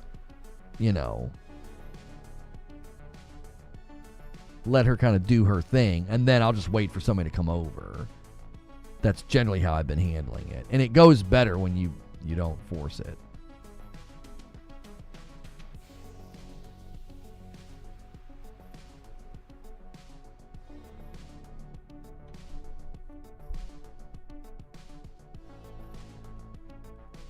I think movement in Mirage is the best it's ever been. I didn't play enough Mirage to remember the movement. Usually when it comes to parkour, people tend to praise Unity the most. Could we get 15 more likes on the video? Appreciate you guys tuning in every day and support. But, man, that like count has been like moving molasses lately. It's just been really tough. I think it's some of the UI changes they made. I don't know if it's doing that weird thing again where it's like it doesn't save likes. Heard multiple people complain about the horse. It's getting stuck a lot. Well, I have rode the horse up the sides of mountains, down hills, off the beaten path, through wooded areas. The only time he gets stuck is when you try to take him through bamboo. So I don't know. If people are getting him stuck, I think maybe they're taking him where maybe they shouldn't take him. Seeds is still standing by what he said about Oblivion this week or next week. I'm leaning towards next week. Switch 2 pre-orders now canceled. Not true. They've been delayed. Switch 2 could cost $600 because of tariffs. We don't know if they're going to have to raise the price. We don't know. We do know that the pre-orders have been delayed. But keep moving the goalposts. Didn't he originally state that Isn't that what he originally stated? We got new Mario Kart footage coming out. I thought he originally stated this week or the next.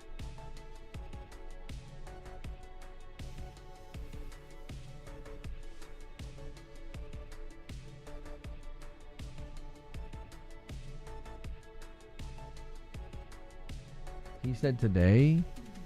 I thought he came back and qualified what he said, though. He said today, but then I thought he retweeted himself and said that he was getting conflicting information, so it would either be this week or next week.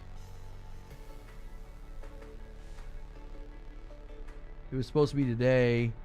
Supposed to be yesterday. Now it's today. Maybe now it's next week. No, I thought he initially adjusted his prediction.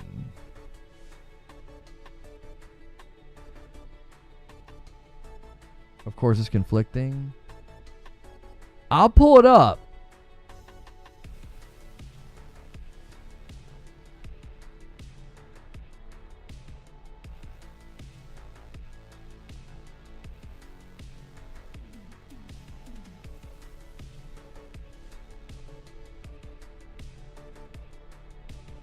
Huh?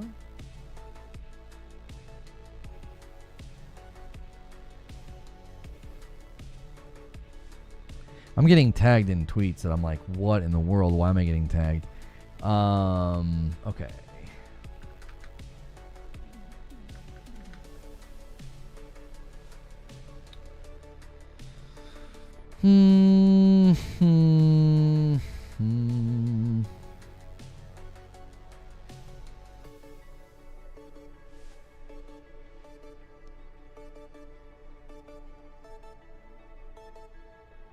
Yeah, here, look. He retweeted himself on... So on March 29th, he made the prediction. And then 4 days later, Seed said this. Contact on this, Bethesda Contact, not the PlayStation 1, is reiterating that this project is coming this week or next. They gave me the Doom Dark Ages preview info, and that was correct. So I'm trusting this info as well, just being transparent. Okay, so he said, I believe the Oblivion remake is going to release end of next week, likely Thursday, April 3rd. Then 13 days later, Indiana Jones on the 16th, and then 13 later is Forza Horizon. So he's saying, I believe. He's not saying I was told. He's making a prediction based on what he heard, and then he adjusts it 4 days later, and he says, basically he's like, I'm getting conflicting info, essentially. He's got a different contact, so he's saying this week or next. So within 4 days...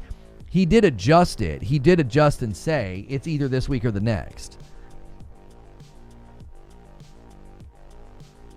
April 3rd, then today, now next week. No, you're misrepresenting what he said, Dave. I just had it on the dadgum screen. 4 days after he came back and said, I'm getting different information from Bethesda. It's either this week or the next. Like, that to me, he's adjusting what he said because he's getting different information. And again, his original tweet was not, I've been told. He said, I believe. As in, he's just making a guess. He's taking a stab. There's a difference between when Seed says, I've been told this is rock solid, this is happening. He's not saying that. He's saying, I believe. He was making a prediction based on what he had heard. Right, he's guessing.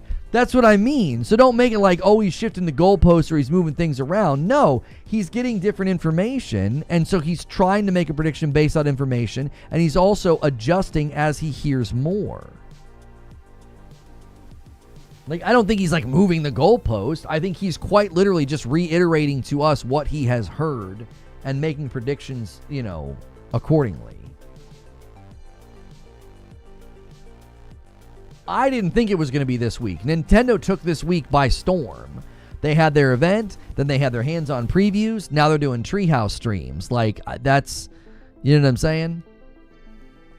I don't think announcing or doing anything this week was a good idea.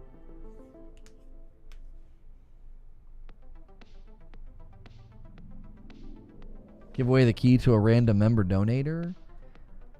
No, that would be incredibly dumb. Like, you cannot accept a key from a company, not cover it, and then give the key away. You decline the key. Homie, do you have any idea how bad and wrong that would be to do? I can't accept a key from a company and be like, hey, thanks for the key, and just give it away. That's so wrong.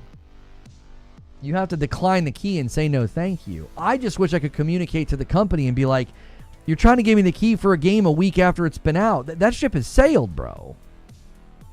That ship has sailed. You got to give it to me before, or on the or usable on the launch date, like a day before, so I can like play it on the launch date. Like a week after your game is out, being like, hey, do you want a key so you can cover our game? No. I'm not in the business of just giving you free advertising a week later. I need to benefit from it. Like, I'm a YouTuber. I'm not a charity. Like, giving somebody a key to cover your game is a symbiotic relationship. It's like, if I'm going to take the time to install the game, play the game, cover the game, I need to be able to benefit from that. Else I'm just marketing for you for free. Like, that doesn't work. You know? I'm not asking for payment. I'm just saying, give me the key in a timely fashion so that I can benefit from the coverage.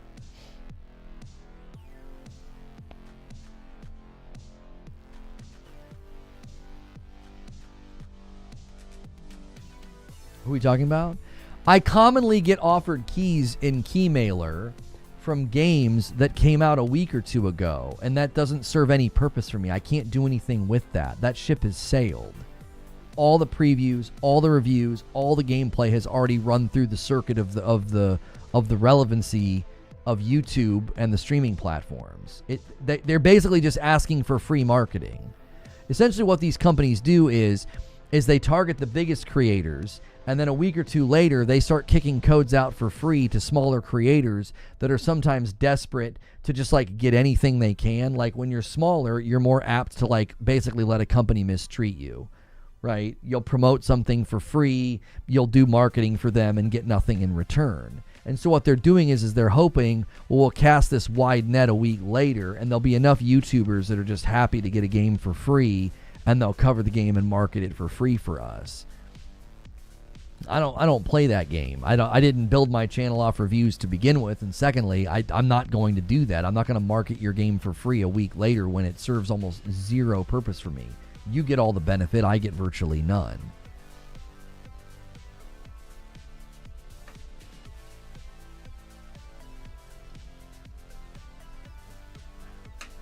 So I always decline those keys.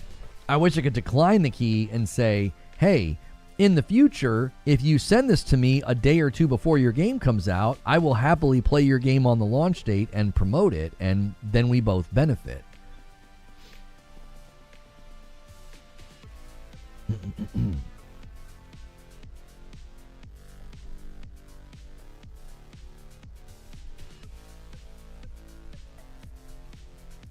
You called out one of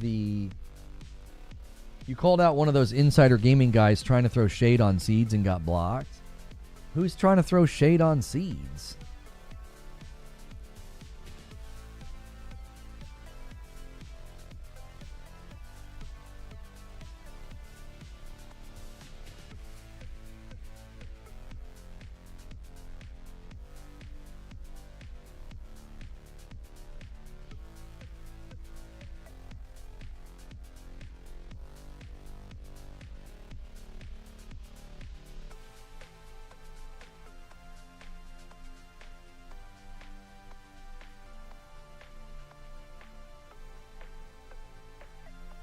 Nintendo has removed the VOD of yesterday's Nintendo Treehouse stream for Switch 2. It is previously available after the stream has ended. They uploaded the individual sections. I've been watching them with my stream all morning. They uploaded the individual sections as videos. I say we should re-upload it. I think it's common for them to do this. I mean, we could test my theory right now. You can literally hide the chat. They're not doing it because of the chat. If you go here, you look, like the Treehouse stream that right now people are watching. Let's just scroll. You see? It's common practice. You go to the videos tab and they've broken out all of the sections. Like if I go like this and I just search Treehouse on their channel,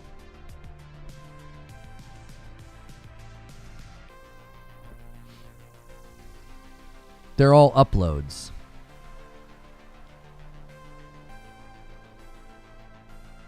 A couple minutes of research would show you they don't leave the Treehouse VODs up. They break out the segments from the Treehouse VODs as individual uploads. I mean, 8 years ago, they were doing that. 8 years ago, here's a Treehouse stream where it's just the 14-minute section about Super Mario Bros. Odyssey. There's nothing, there's no shenanigans going on here. They didn't like remove the stream because of the people complaining about price.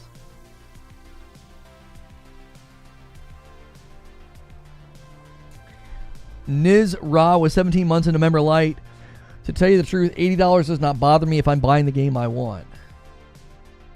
It's better that way, breaking it out. That's common practice. A lot of companies do that. A lot of companies remove the video, the VOD later, and then they re-upload everything. That's not unusual.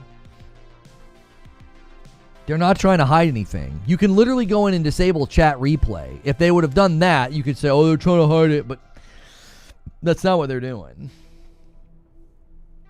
Lono's one of the only people that leave 3-hour streams. Well, I mean, like, Tim the Tapman and Doc and other people do that. I don't think they break out, do they? I don't think they do.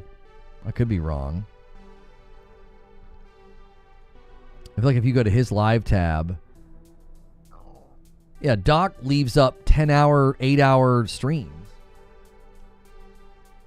He leaves them up because you don't want to lose the viewership. He's getting, 250,000, sometimes 500,000 views on a single VOD. You don't want to take that off the channel.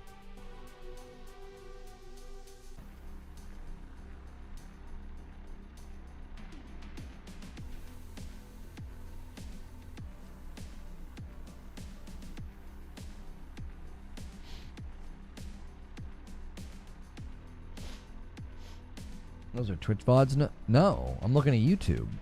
I just was looking at YouTube.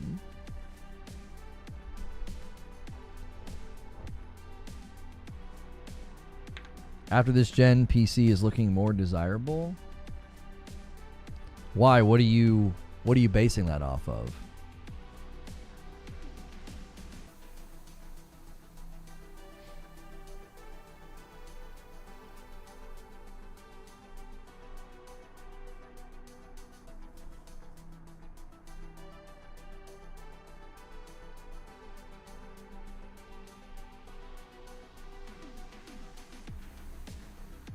For me, it's kind of the opposite. Yeah, I mean, I've been seeing PC guys on Reddit and Twitter and stuff basically saying they're switching. I've seen a lot of guys say, I've seen guys say they're buying a Pro, and I've seen PC-centric outlets recommending people to not do PC stuff right now.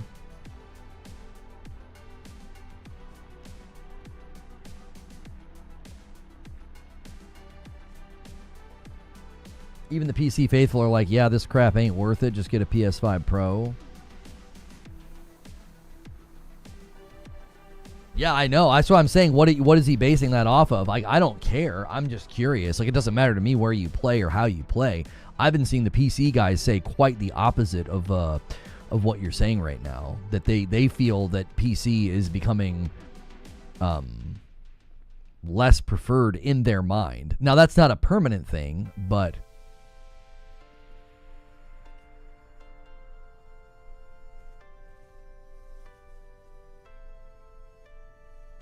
I'd say outside the GPUs, the rest of the stuff is in a good place. Sadly, the GPU is a core component. For gaming, yeah.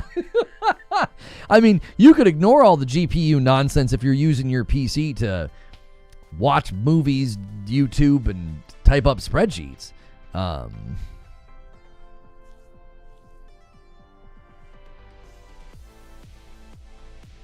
Hang on a second. What's Ecstasis saying about South America? Why does it not always translate what Ecstasis is saying? Twitter is so inconsistent.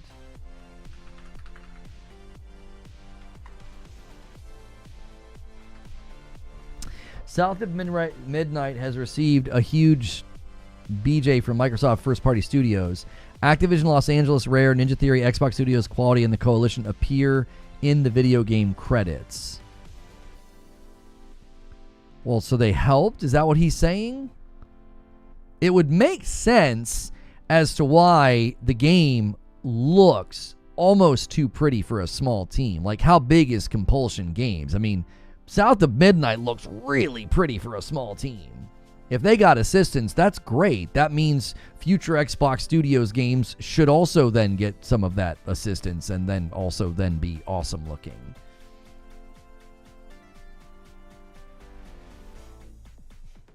Isn't it UE5? Wait, is it?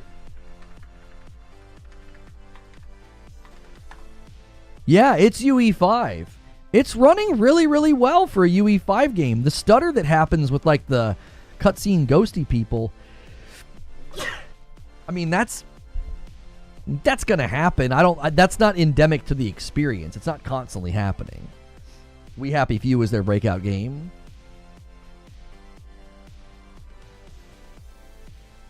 I mean, hey, good for them. I mean, if they got assistance from the other studios and it helped the game be better, that's exactly what you should be doing when you got so many quality studios under your belt.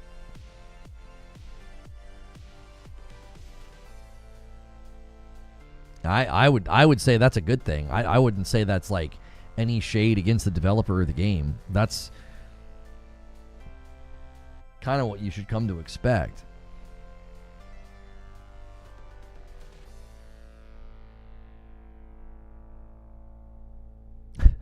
The Greg Miller video with a 1 million view count when The Last of Us was having all those problems, and it was like he was basically telling people to play on their PlayStation.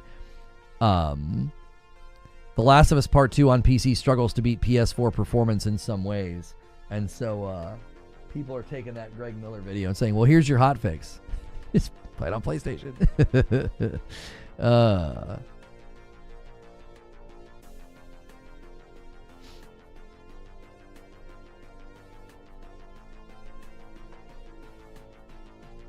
Yo, what's good, Nitro Fusion? Well, the price of everything is going to go up, and I'm trying not to get into politics, but it's the truth. If he hits Taiwan and makes 80% of the hardware PC market,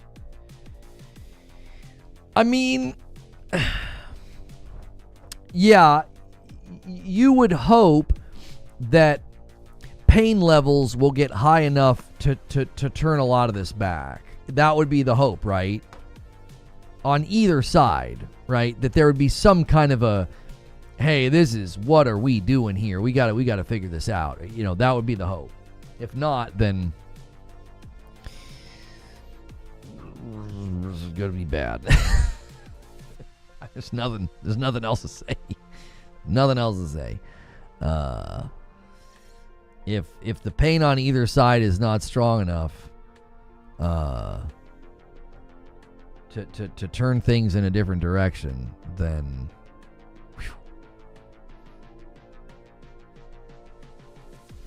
it's gonna get bad. Taiwan make 90% of all the chips, from dishwashers to microwaves to GPUs to CPUs. I think for me the bigger problem is the amount of value that was wiped from the stock market, but I know that I'm in a privileged position. I mean, yeah, I'm seeing nothing but red lines. You know, everything's down. Tesla's down $25. Nvidia's down almost $8. Sony's down a dollar and a quarter. You know, Ubisoft is down 21 cents. Those are the ones that I kind of follow because of some of our conversation. It's just red everywhere.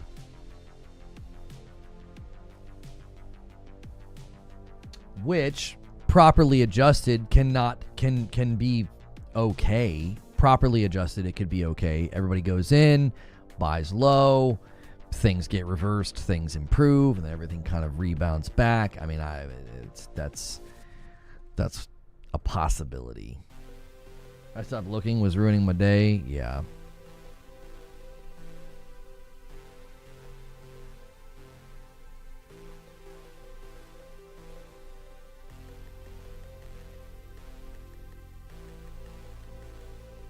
So hard not to talk politics. I mean, you can glide above it all and just say, listen, I mean, these are the cold hard facts. It doesn't matter who you support or who you voted for.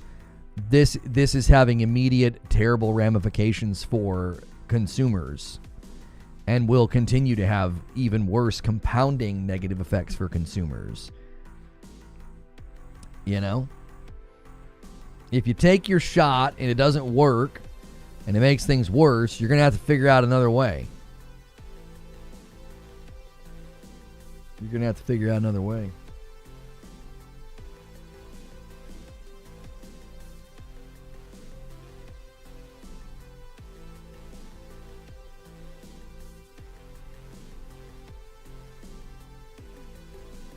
Yeah. Nasdaq's in a complete free fall.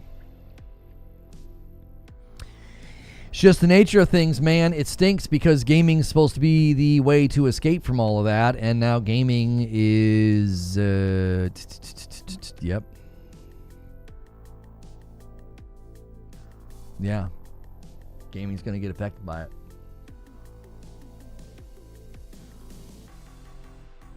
Time to finish my backlog, right? Time to get comfortable on the Switch 1, I guess, right? It's looking rough out here, boys. It's looking rough out here.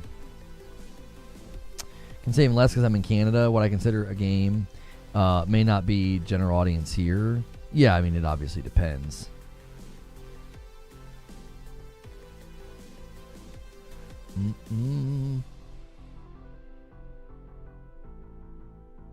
Hilly, you're playing Atomfall instead of Returnal?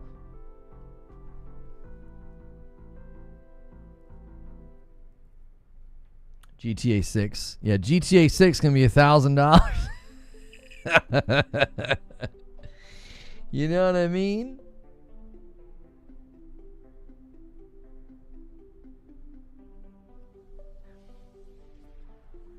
Oh, you're eating dinner?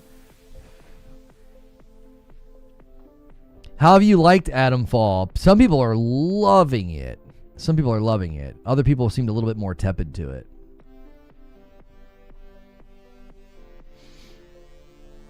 Maddie got to go hands-on with the Switch 2. Maddie plays. He'll have videos coming soon. A lot of people got to go to those events, man. That's freaking... I like that they're doing that. I like that Nintendo's like bringing out the content creators. I like it. Not mind blowing, but fun. Atomfall's trash, but it's a kind of good trash. Yeah. It's a good kind of trash. I've done 7 hours of AC Shadow so far. I'll be honest, it's quite addictive. Yeah, MASH. I'm about 7 hours in. And I basically just treat it almost like kind of episodic, TV show episodic a little bit. I'll do a couple side quests, just kind of listen to the dialogue.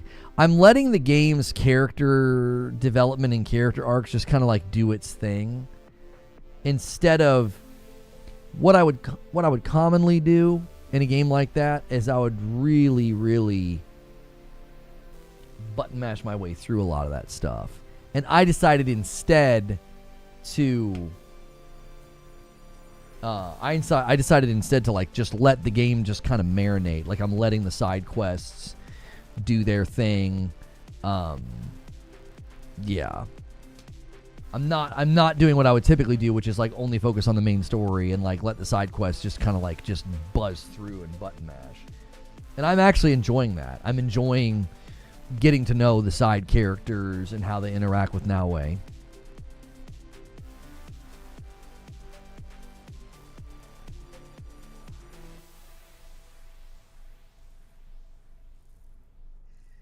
You're going to get to a part in the first 20 where it clicks together. The best thing is to let it marinate, let it cook. It's hitting like that Tsushima vibe with me. Like it really is. It's hitting that Tsushima vibe with me. And so I'm just kind of like letting the world just be a place where I spend time. I was kind of worried coming from Death Stranding. The first day I sat down to jump back into AC Shadows after playing Death Stranding. I was like, I don't know if I can do another open world game. I don't know. And then I got into some combat, got into the loop, and I was like, oh, I'm in. Kazan First Berserker might just be Game of the Year. No. It didn't score strong enough for that. There's no way. It wouldn't get enough votes.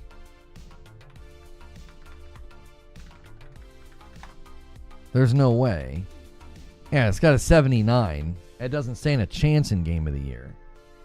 Like, I could see Kazan getting art direction votes, which it would probably lose to... Art direction is going to go to something like Doom or South of Midnight, I would think, or Death Stranding 2. Yeah,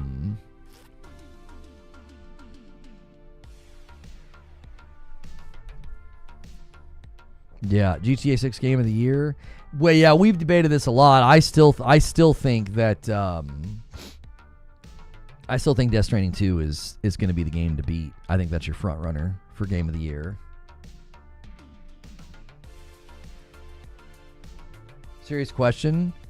GameStop's not the only one saying that. It's been basically nationally reported that yes, Nintendo Switch 2 pre-orders will not go live in the US because of tariffs. Nintendo tried to work around it. They did. They were trying to make sure that they would be unaffected. And sadly, it hit Vietnam and it's all over yesterday. And a 10 bomb from Risick gets us to 680. He's trying to tempt somebody to do a 20 bomb to 700 and perfectly land the plane. I don't even know. We're going to make Madam play the drug dealer game tonight. We got to think of a modifier for the stretch. What should we make her do while playing? You are such a rascal, Risick. And he does a single, and he gets us to 681. What are you guys doing? 681, and then a 10 bomb comes in from MASH. These guys are batting the ball back and forth. Some heavy hitters are tag teaming the member count out of nowhere. You guys are ridiculous. They tear for everyone, no escape. Yeah. Schedule 1. Yeah, we're gonna make Madam play Schedule 1 tonight, and these guys are definitely gonna get us to 700. So you're gonna have to think of another incentive.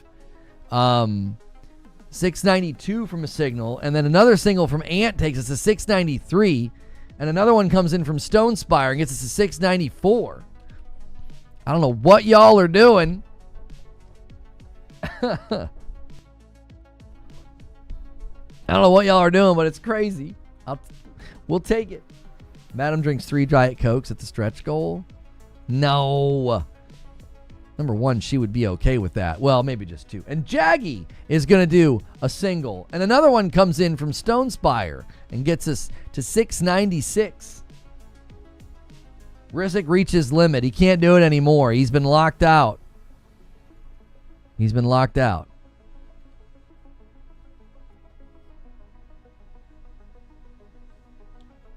Talk like drug dealers when you're playing the game. And another single from MASH and another single from Ant. Let's see. Can you guys do it? I don't know. Perfectly landing on 700 is really hard. And Jaggy is going to get us one closer. You guys are... Typically, everybody fights for it, and it's impossible. Typically, everybody fights for it, and we'll get like 3 or 4 all at once. It's like, what's the game? Parcheesi. It's like Parcheesi. You got to get there. What do drug dealers sound like? Yeah. Mash says, F it. Risick tried. And there's another one from Mike on the mic. And that gets us to 710. I don't even know. We get to this point every week. And now we're at 711. Another one comes in from Lord Horg. I run out of incentives, y'all. We're going to make Madam play a drug dealer game tonight. Risick says, hey, let me do it. They're not letting you do it, Risick. They're not. Yeah, tomorrow... My Reverse Seer stream is very likely not happening, y'all. It's just very likely not happening. I'm sorry. We are just absolutely getting dumped on with rain. I said it would be weather dependent, and buddy. Yeah.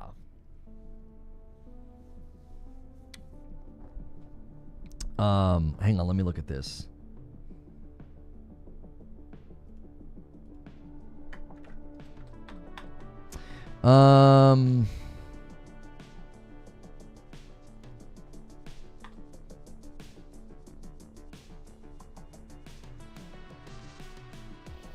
What is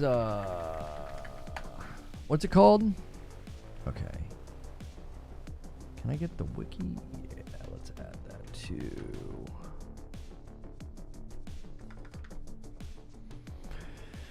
Hang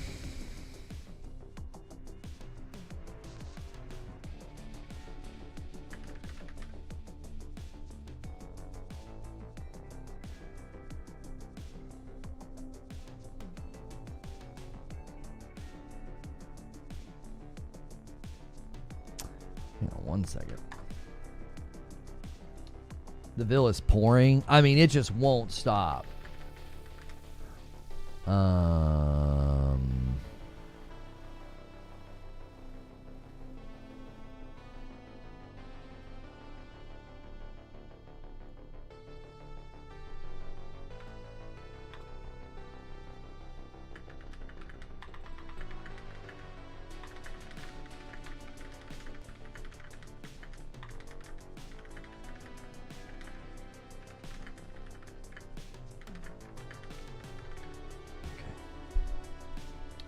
Yep, Switch 2 pre-orders have been delayed because of the tariffs. Nintendo did their best to get around it, and sadly, they were unable to get around it. They were going to try to be shielded from the tariffs by having production in Taiwan. What was it, Taiwan? Or Vietnam. In Vietnam. And, yep, they got hit. Vietnam got hit yesterday with tariffs. So, hang on a minute.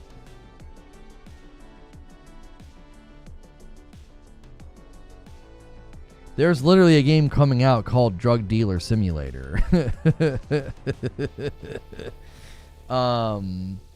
It's coming to Xbox consoles on April the 16th.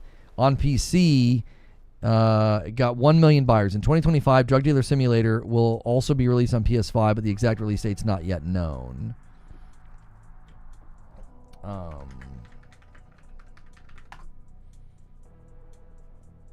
Drug Dealer Simulator on Steam, 17,087% overall. Its recent scores are mixed, though. I don't know if they've done some adjustments. They're offering me a code with no embargo for the Drug Dealer Simulator on Xbox.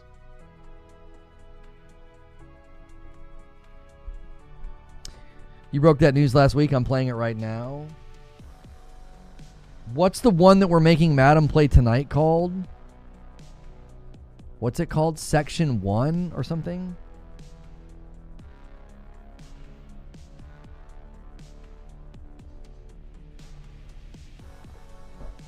Schedule 1, thank you.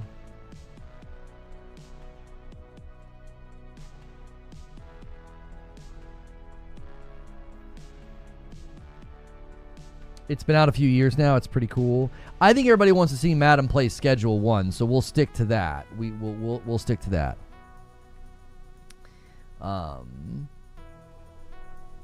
We're gonna do that tonight, and I do have lots more for you today. We're going to do more Split Fiction with Hilly, which is always a good time. That's in a couple of hours.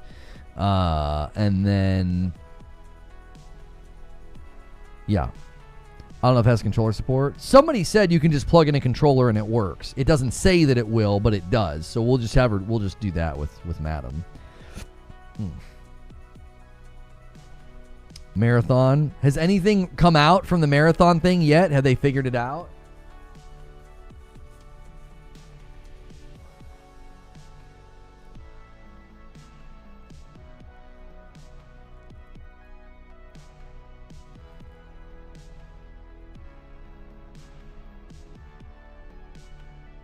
I'm not seeing anything in my feeds about it. I thought it was still ongoing. I thought the ARG was still ongoing. Haven't heard about Marathon in so long. Yeah, Bungie's doing like an ARG and like people are trying to solve it.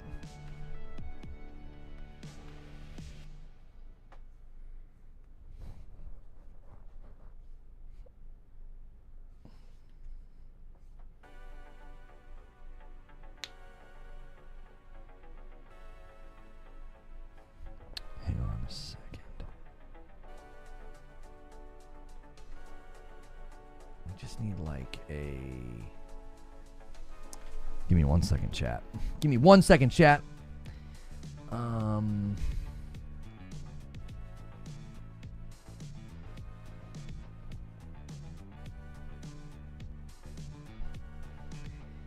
we have anything? No, we don't.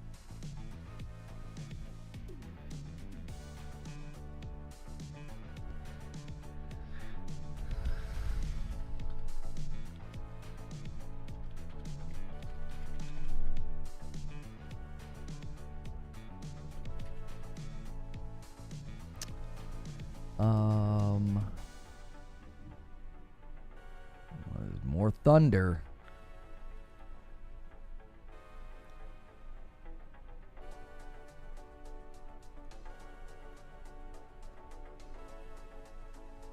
Okay, let's do this.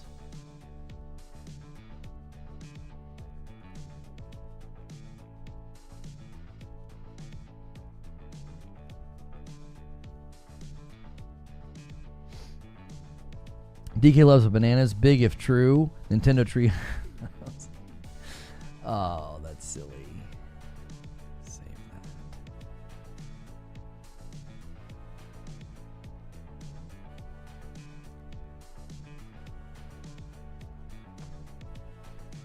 Come on, you son of a gun.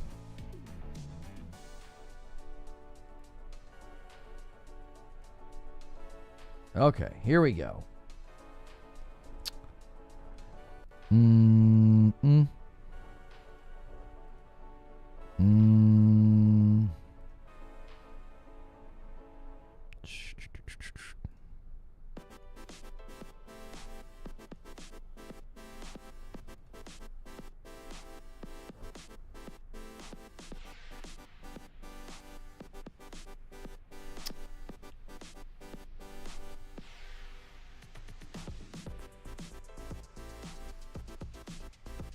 Nope, nope, nope, nope, nope. That's not going to work.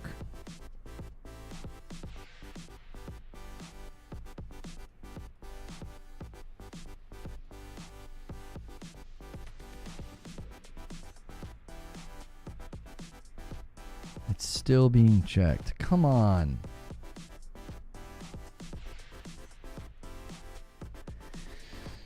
I have to bump it. Good golly. We got to make sure we're not so late on these. That stupid thing took so long on the back end. Good Lord.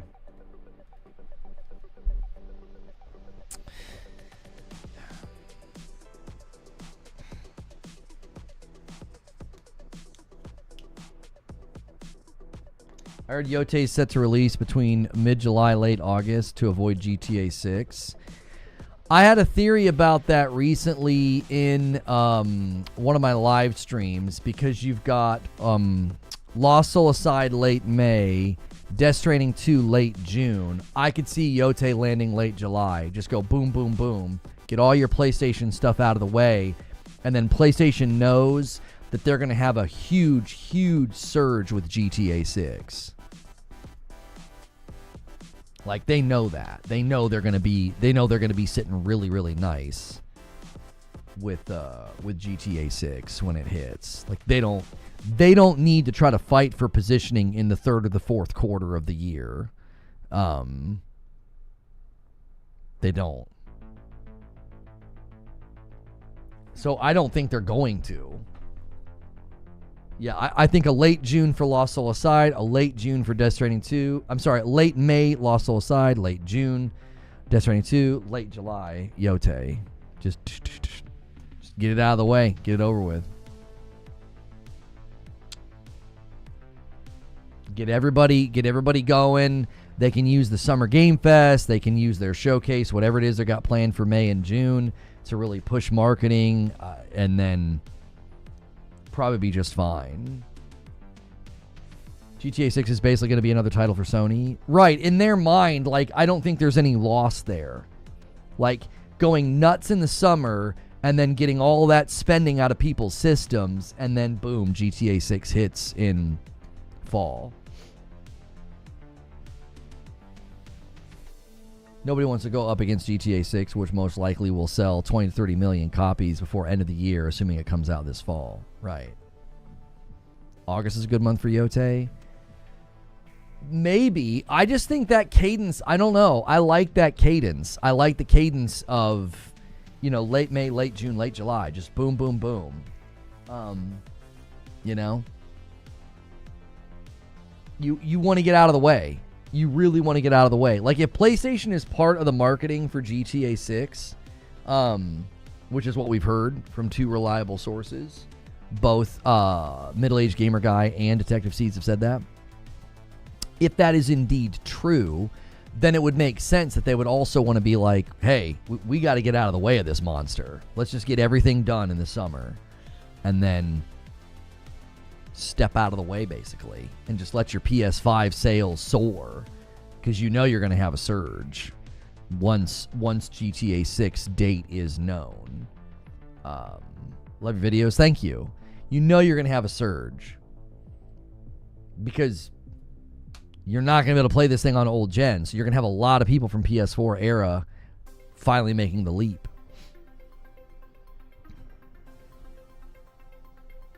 I can't help but think if PlayStation is part of the GTA 6 marketing, they know the release date, and that would lead to their own stuff having dates. Yeah. So what they would do then in May is their showcase would be, hey, we dropped Lost Soul Aside already. Death Stranding 2 is coming. Boom. And then you'd have a date for Yote in July. Like, that just, I don't know. That makes sense to me.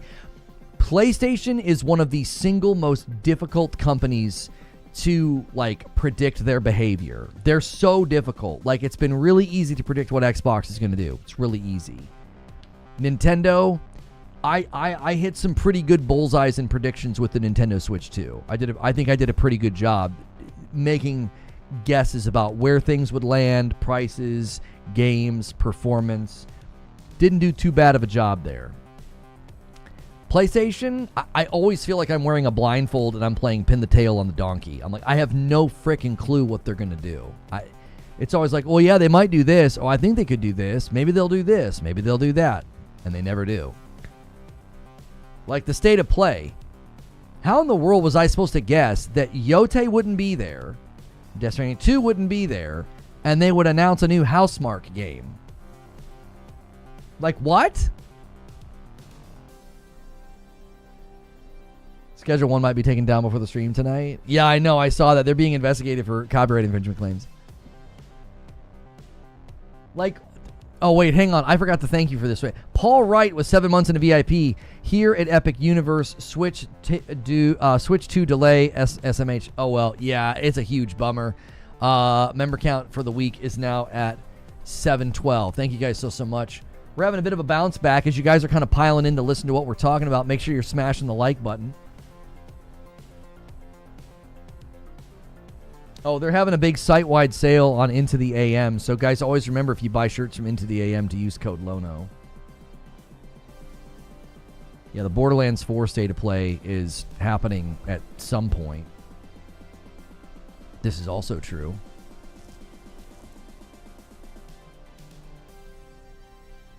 GTA 6 with Pro Enhancements details would be 1,000 IQ. Yeah, again, I think the GTA 6 marketing, you know, obviously we're hearing it picks up in May. We've heard from reliable sources, both privately and publicly, that that's the plan. We've heard both privately and publicly that PlayStation's a part of that plan. So it would make sense that if that's what they're doing, I think what we're hearing about Yote in July makes sense in light of that. It just makes sense. It's like, just get our stuff out of the way. And Yote would do very well at that cadence. A month after Lost Soul Aside, you get Death Stranding 2. A month after that, you get Yote. You know, GTA being 90 with a PS5 costing 600 by then. It's very possible. I think GTA 6 was going to raise its price regardless of tariffs. I think GTA 6, after the Nintendo announcement, I think that could be one of the reasons why Take-Two didn't want to say anything or didn't want to announce anything. They want to be like, well, we want to see what Nintendo does. And Nintendo, you know, you didn't disappoint. Like,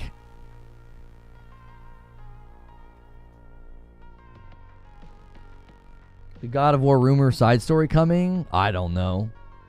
That could be a nice drop around the holidays. They like to do stuff with God of War around the holidays, don't they? Isn't that when Ragnarok released? Isn't that when Valhalla released? I mean, I feel like they like to do stuff around that time of the year. I could be wrong. Nintendo gave everybody the go-ahead. Really did. Really did. Like, I think this is my prediction with GTA 6 pricing. I think it's going to be 80, 100, 120. I think they'll have 3 versions. Standard version will be 80. Enhanced digital will be 100, and then your premium edition will be 120. It'll just go up by $20 each time. Canceled pre-orders, true. Delayed, not canceled. We are not going to be able to pre-order as Americans next week. We're not going to. You can thank your administration for that. Nintendo did what they did to try to avoid it.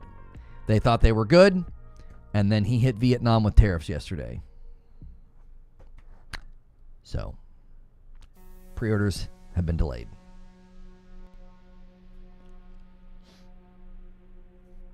I don't see a Pro price drop for GTA 6. No, the Pro's not going to price drop. He was saying that the standard PS5 was going to go up in price.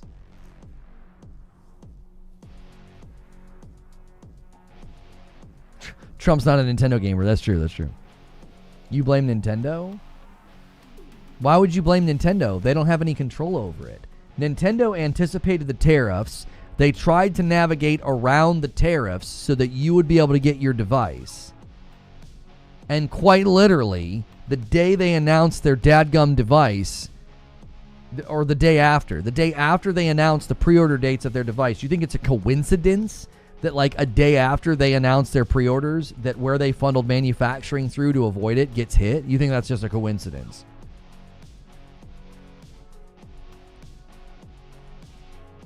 Come on, dude.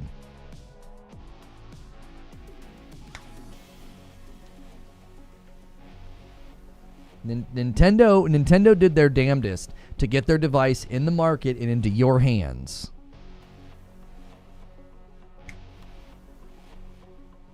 And tariffs said no.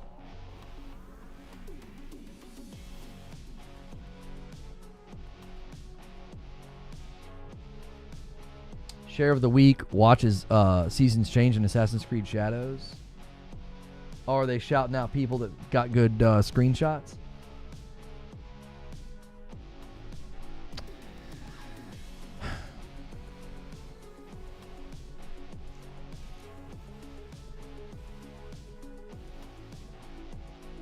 Pro might go up in price.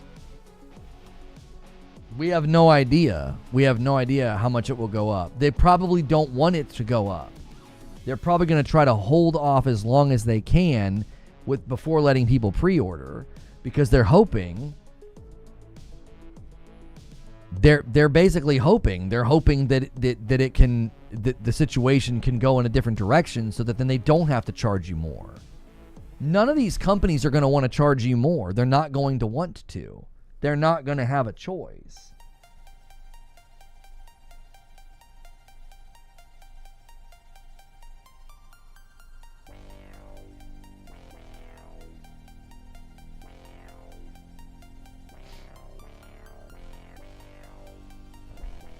We're going to have to bump this again.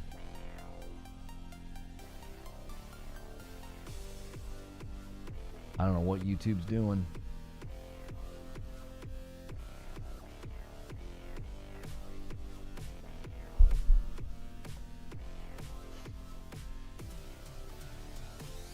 Imagine how funny it would be people complaining about $90 physical games and it comes out at $110 with tariffs. It's very possible.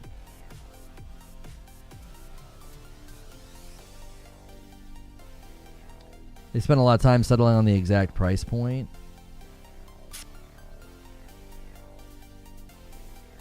They don't pay the tariff. The retailer pays the tariff amount. It's on them to increase prices to adjust for the additional cost.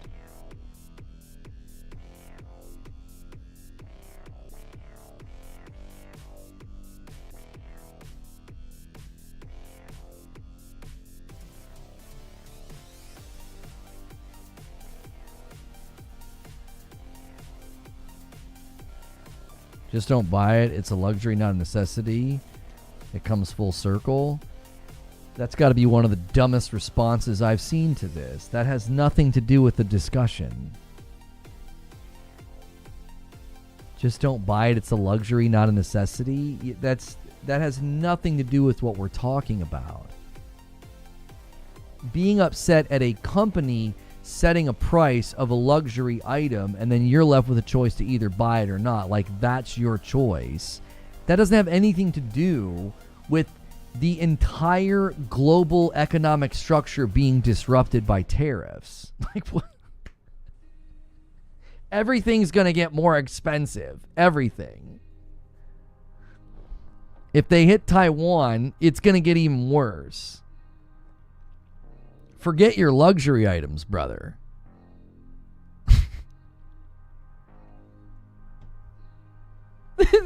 Forget your luxury items. Like everything. Oh, they did hit Taiwan? When? People were talking today like they hadn't hit Taiwan yet. The Verge says the actual ship in price of the Switch 2 is $338. Nintendo likes to make money on their devices. They don't like to sell them at a loss.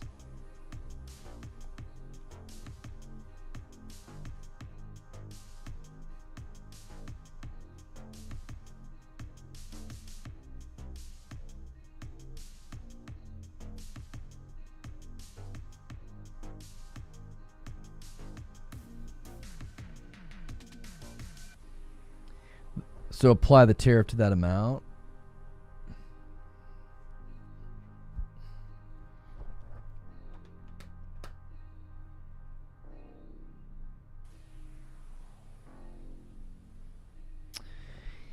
Yeah, I mean, I understand the basics of it, Pronator, from like 30,000 feet. Like, the hope is that you get them to either drop or decrease theirs.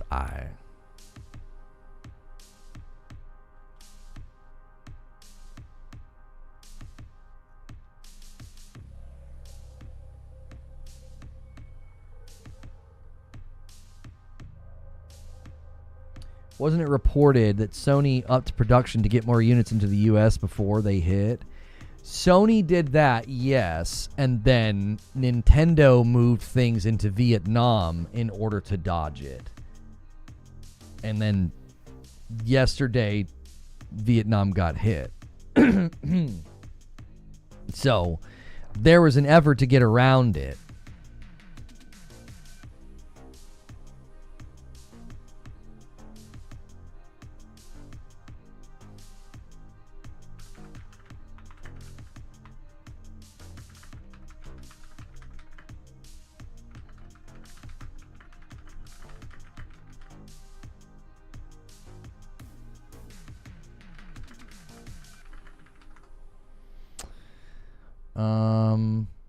I think it's finally done.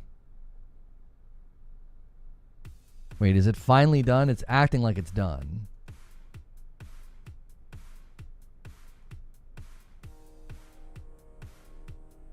Yeah, it's acting like it's done.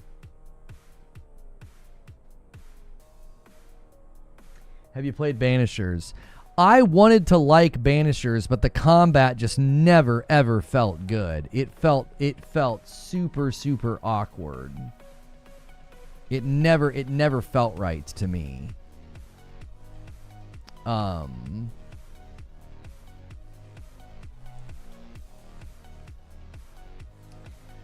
Like the story, the voice acting, the way they set it up.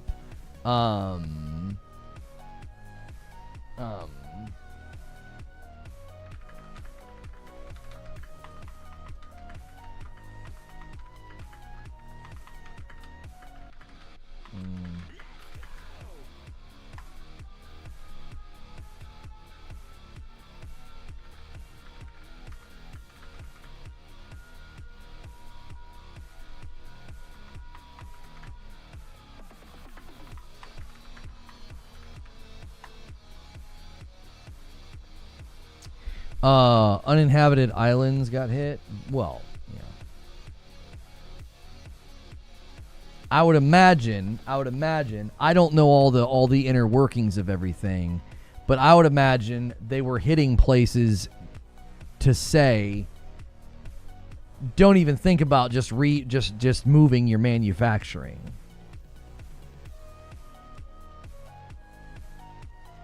That would be my thought. It was like, oh yeah, you're gonna just move it. You might just move your manufacturing, or you might just move your warehouses here. That would be my guess. I don't know. I've not researched any of this. I've not looked into it, but that's what I would think, is that like you're trying to make sure nobody does that. Maybe. Silent Spartan with 18 months in the VIP. You're one of the best in business. Keep up the solid work. Thank you so much, Silent Spartan. And gets us to 713.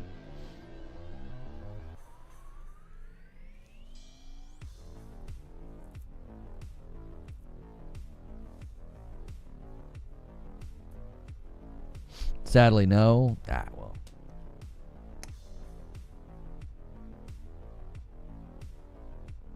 Oh, wait, hang on. That video. This needs to be in.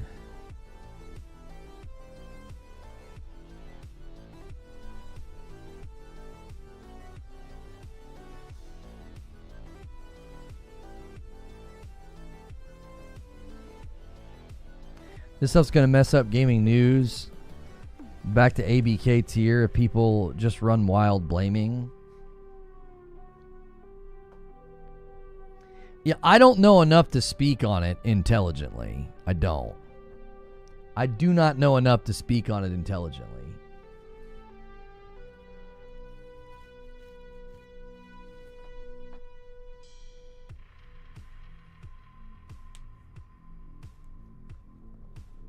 From a distance, I was just hoping people be like, oh, frick, he actually did it. Well, I guess we're going to have to figure out, a way to meet in the middle, right?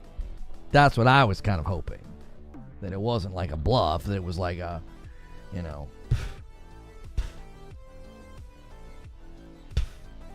hair in my mouth. That was my hope. It was like, oh wow, it actually happened. Well, we better figure out a way forward.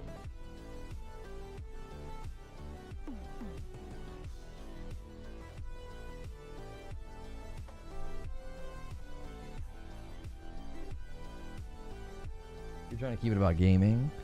Right, but El Duderino, I mean, to be like, it's a luxury item. Don't buy it. It's like, oh my gosh, this is going to have severe ramifications.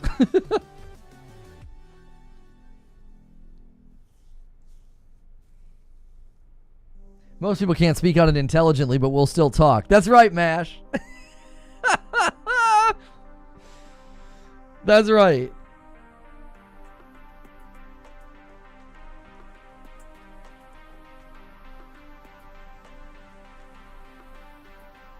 This is how Xbox wins. Pushing Sony and Nintendo out of the American markets. Oh my gosh. Dear Lord.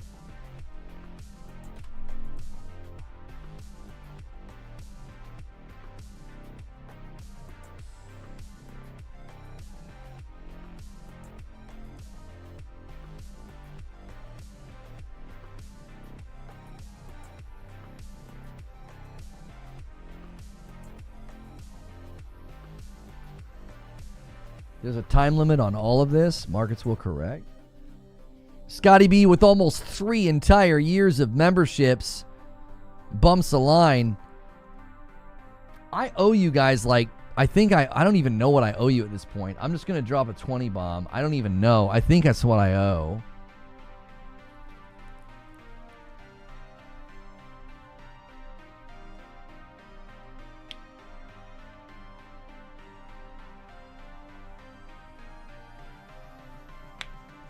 Maybe we can get my brother.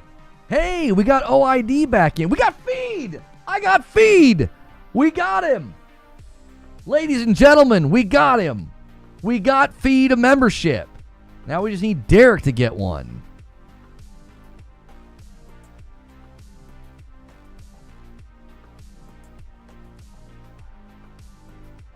Oh, there's Deadeye Survivor. Deadeye Survivor's been stuck on a gray for a while.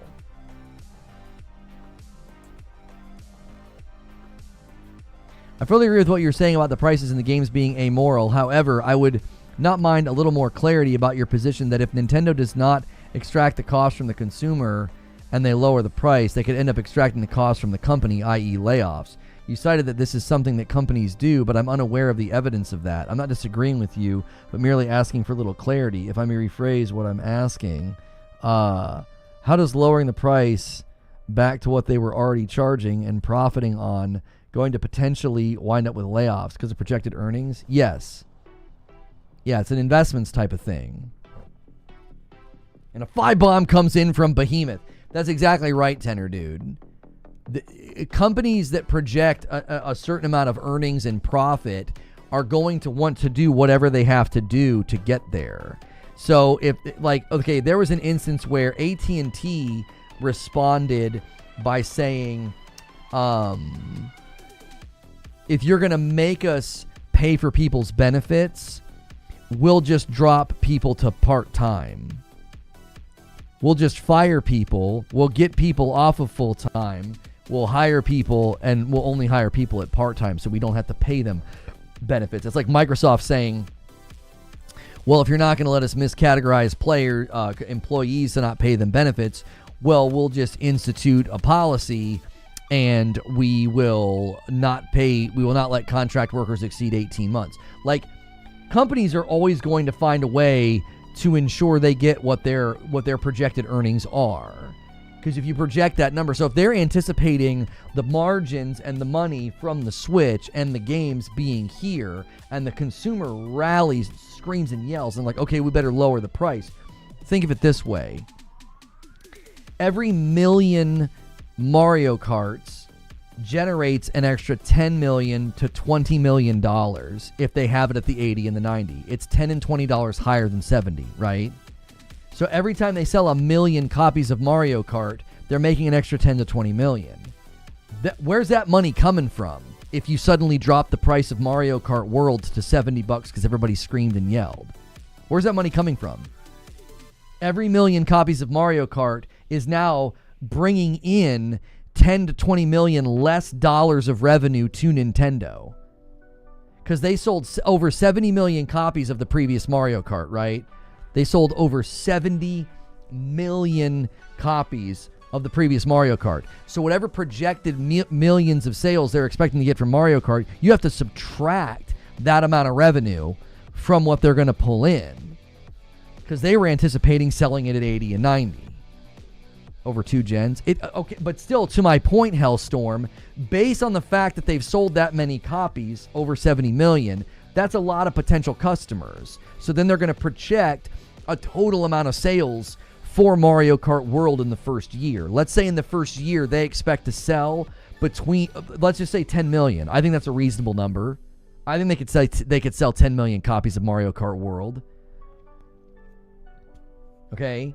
Multiply that by an extra 10 to 20 million every million along the way. Every time they hit a new million, amount of sales of Mario Kart World, they're making an extra 10 to 20 million dollars. At 80, not sure. But that's my point, is if they're confident they can get it, and that's what they project, Market rejects it and says no, and then they feel they have to lower the cost to 70. They're now losing $10 to $20 million every million that they sell. So their projections are going to fall. Their revenue projections are going to fall woefully short. A lot of ways they get that back is they're going to cut production costs somewhere. And this isn't just Nintendo. The cost of making games continues to go up. It continues to get more and more expensive. So you got to think about like Western and European companies, Korean companies. All these companies are saying, this is what we're hoping to make if we sell this many copies. If we bump the price, we're guaranteed more money as long as we maintain a certain level of demand. And if the market says no, we're not willing to spend more money, well, they got to extract. They got to make it work somehow. They'll shrink. They'll shrink the company. They'll shrink production costs. This isn't just about Nintendo. There's a delicate balance of they've got to be able to charge a certain amount of money because it costs X amount of dollars to make these games. Now, what's going to protect Nintendo to a certain degree is production costs for their games is quite a bit lower than like a AAA Spider-Man or something. You know, the production cost, 50-month renewal, take 2. Thank you for the £5, Hilly. Oh, man. You know I love you. You're like the third person to do it. I'm like mid-rank, mid-rant, mid-train tracks. I'm humming. You're like, go read my re-up.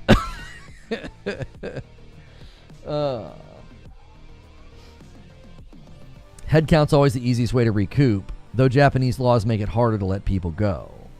Yeah, I don't think that Nintendo is just going to immediately do this. It's just the reality of it's not as simple, it's not as easy as this is wrong, they shouldn't do it, you know, they're charging us too much. It's like, I mean, they've got to answer to their shareholders. They've got to answer to projected growth that they'd like to see. If they want to do reinvestment, if they want to publish more games, they want to hire more studios. You know, all these things are related. It's not just, it's just corporate greed. Well, corporate greed leads to reinvestment because then reinvestment leads to more money. Like it's not as simple as just demonizing, you know, wanting more money and then that's the end of it. Nintendo execs took pay cuts to avoid layoffs. But again, that's a Japanese law thing. That's a Japanese legal thing. That's not the same as readjusting because demand curves flatten or go down because you've raised your prices and people don't want your product anymore. You didn't explain it clear enough. They go to the shareholders and say, we're shipping at 80. We expect this amount of sales over the next 12 months, blah, blah, blah. And if they have to walk that back because consumers reject it, they'll have to figure out a way to make that money somehow. Let's math. If you sell 10 million at 80, or 11.4 at 70, huh?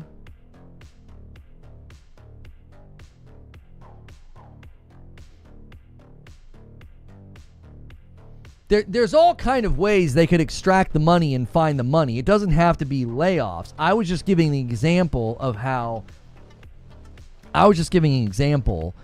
it's not the same. It's like, I'm sorry, it's not so simple. It's not a simple right or wrong. You're not fighting against something that's wrong and it's right. Oh, it would be right if it was 70. Well, didn't we just have the same argument when it got raised to 70 and now you're defending 70 as the right price? Like what? Opinions on Lego possibly going public? Lego shares going public? Lego plans to go public in 2026. You think Lego is pricey now? Just wait. One of the main reasons that Lego is so pricey now is because you're rarely just buying a Lego set. You're buying a licensed Lego set. You're buying a Star Wars, a Harry Potter. You're buying a Marvel. Like, you're rarely just buying a Lego set. It's extremely rare now.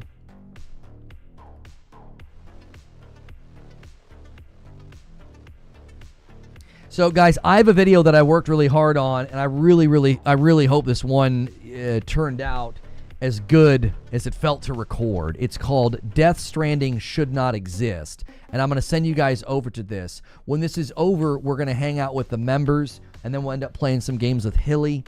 We are going to cut out a little bit early today. I'm not quite sure what happened. YouTube's been acting kind of squirrely with the view count. We had a tremendous start and a tremendous first hour, and then we've kind of been in a free fall ever since. I wanted to go even earlier to this video, but YouTube was being really, really weird. So the premiere just started, all right? Listen, redirect is unreliable. Click the link in chat so that way you don't have to rely on redirect. Go over there, dogpile this video with likes and comments. I really would appreciate it, and then we'll hang out with members after.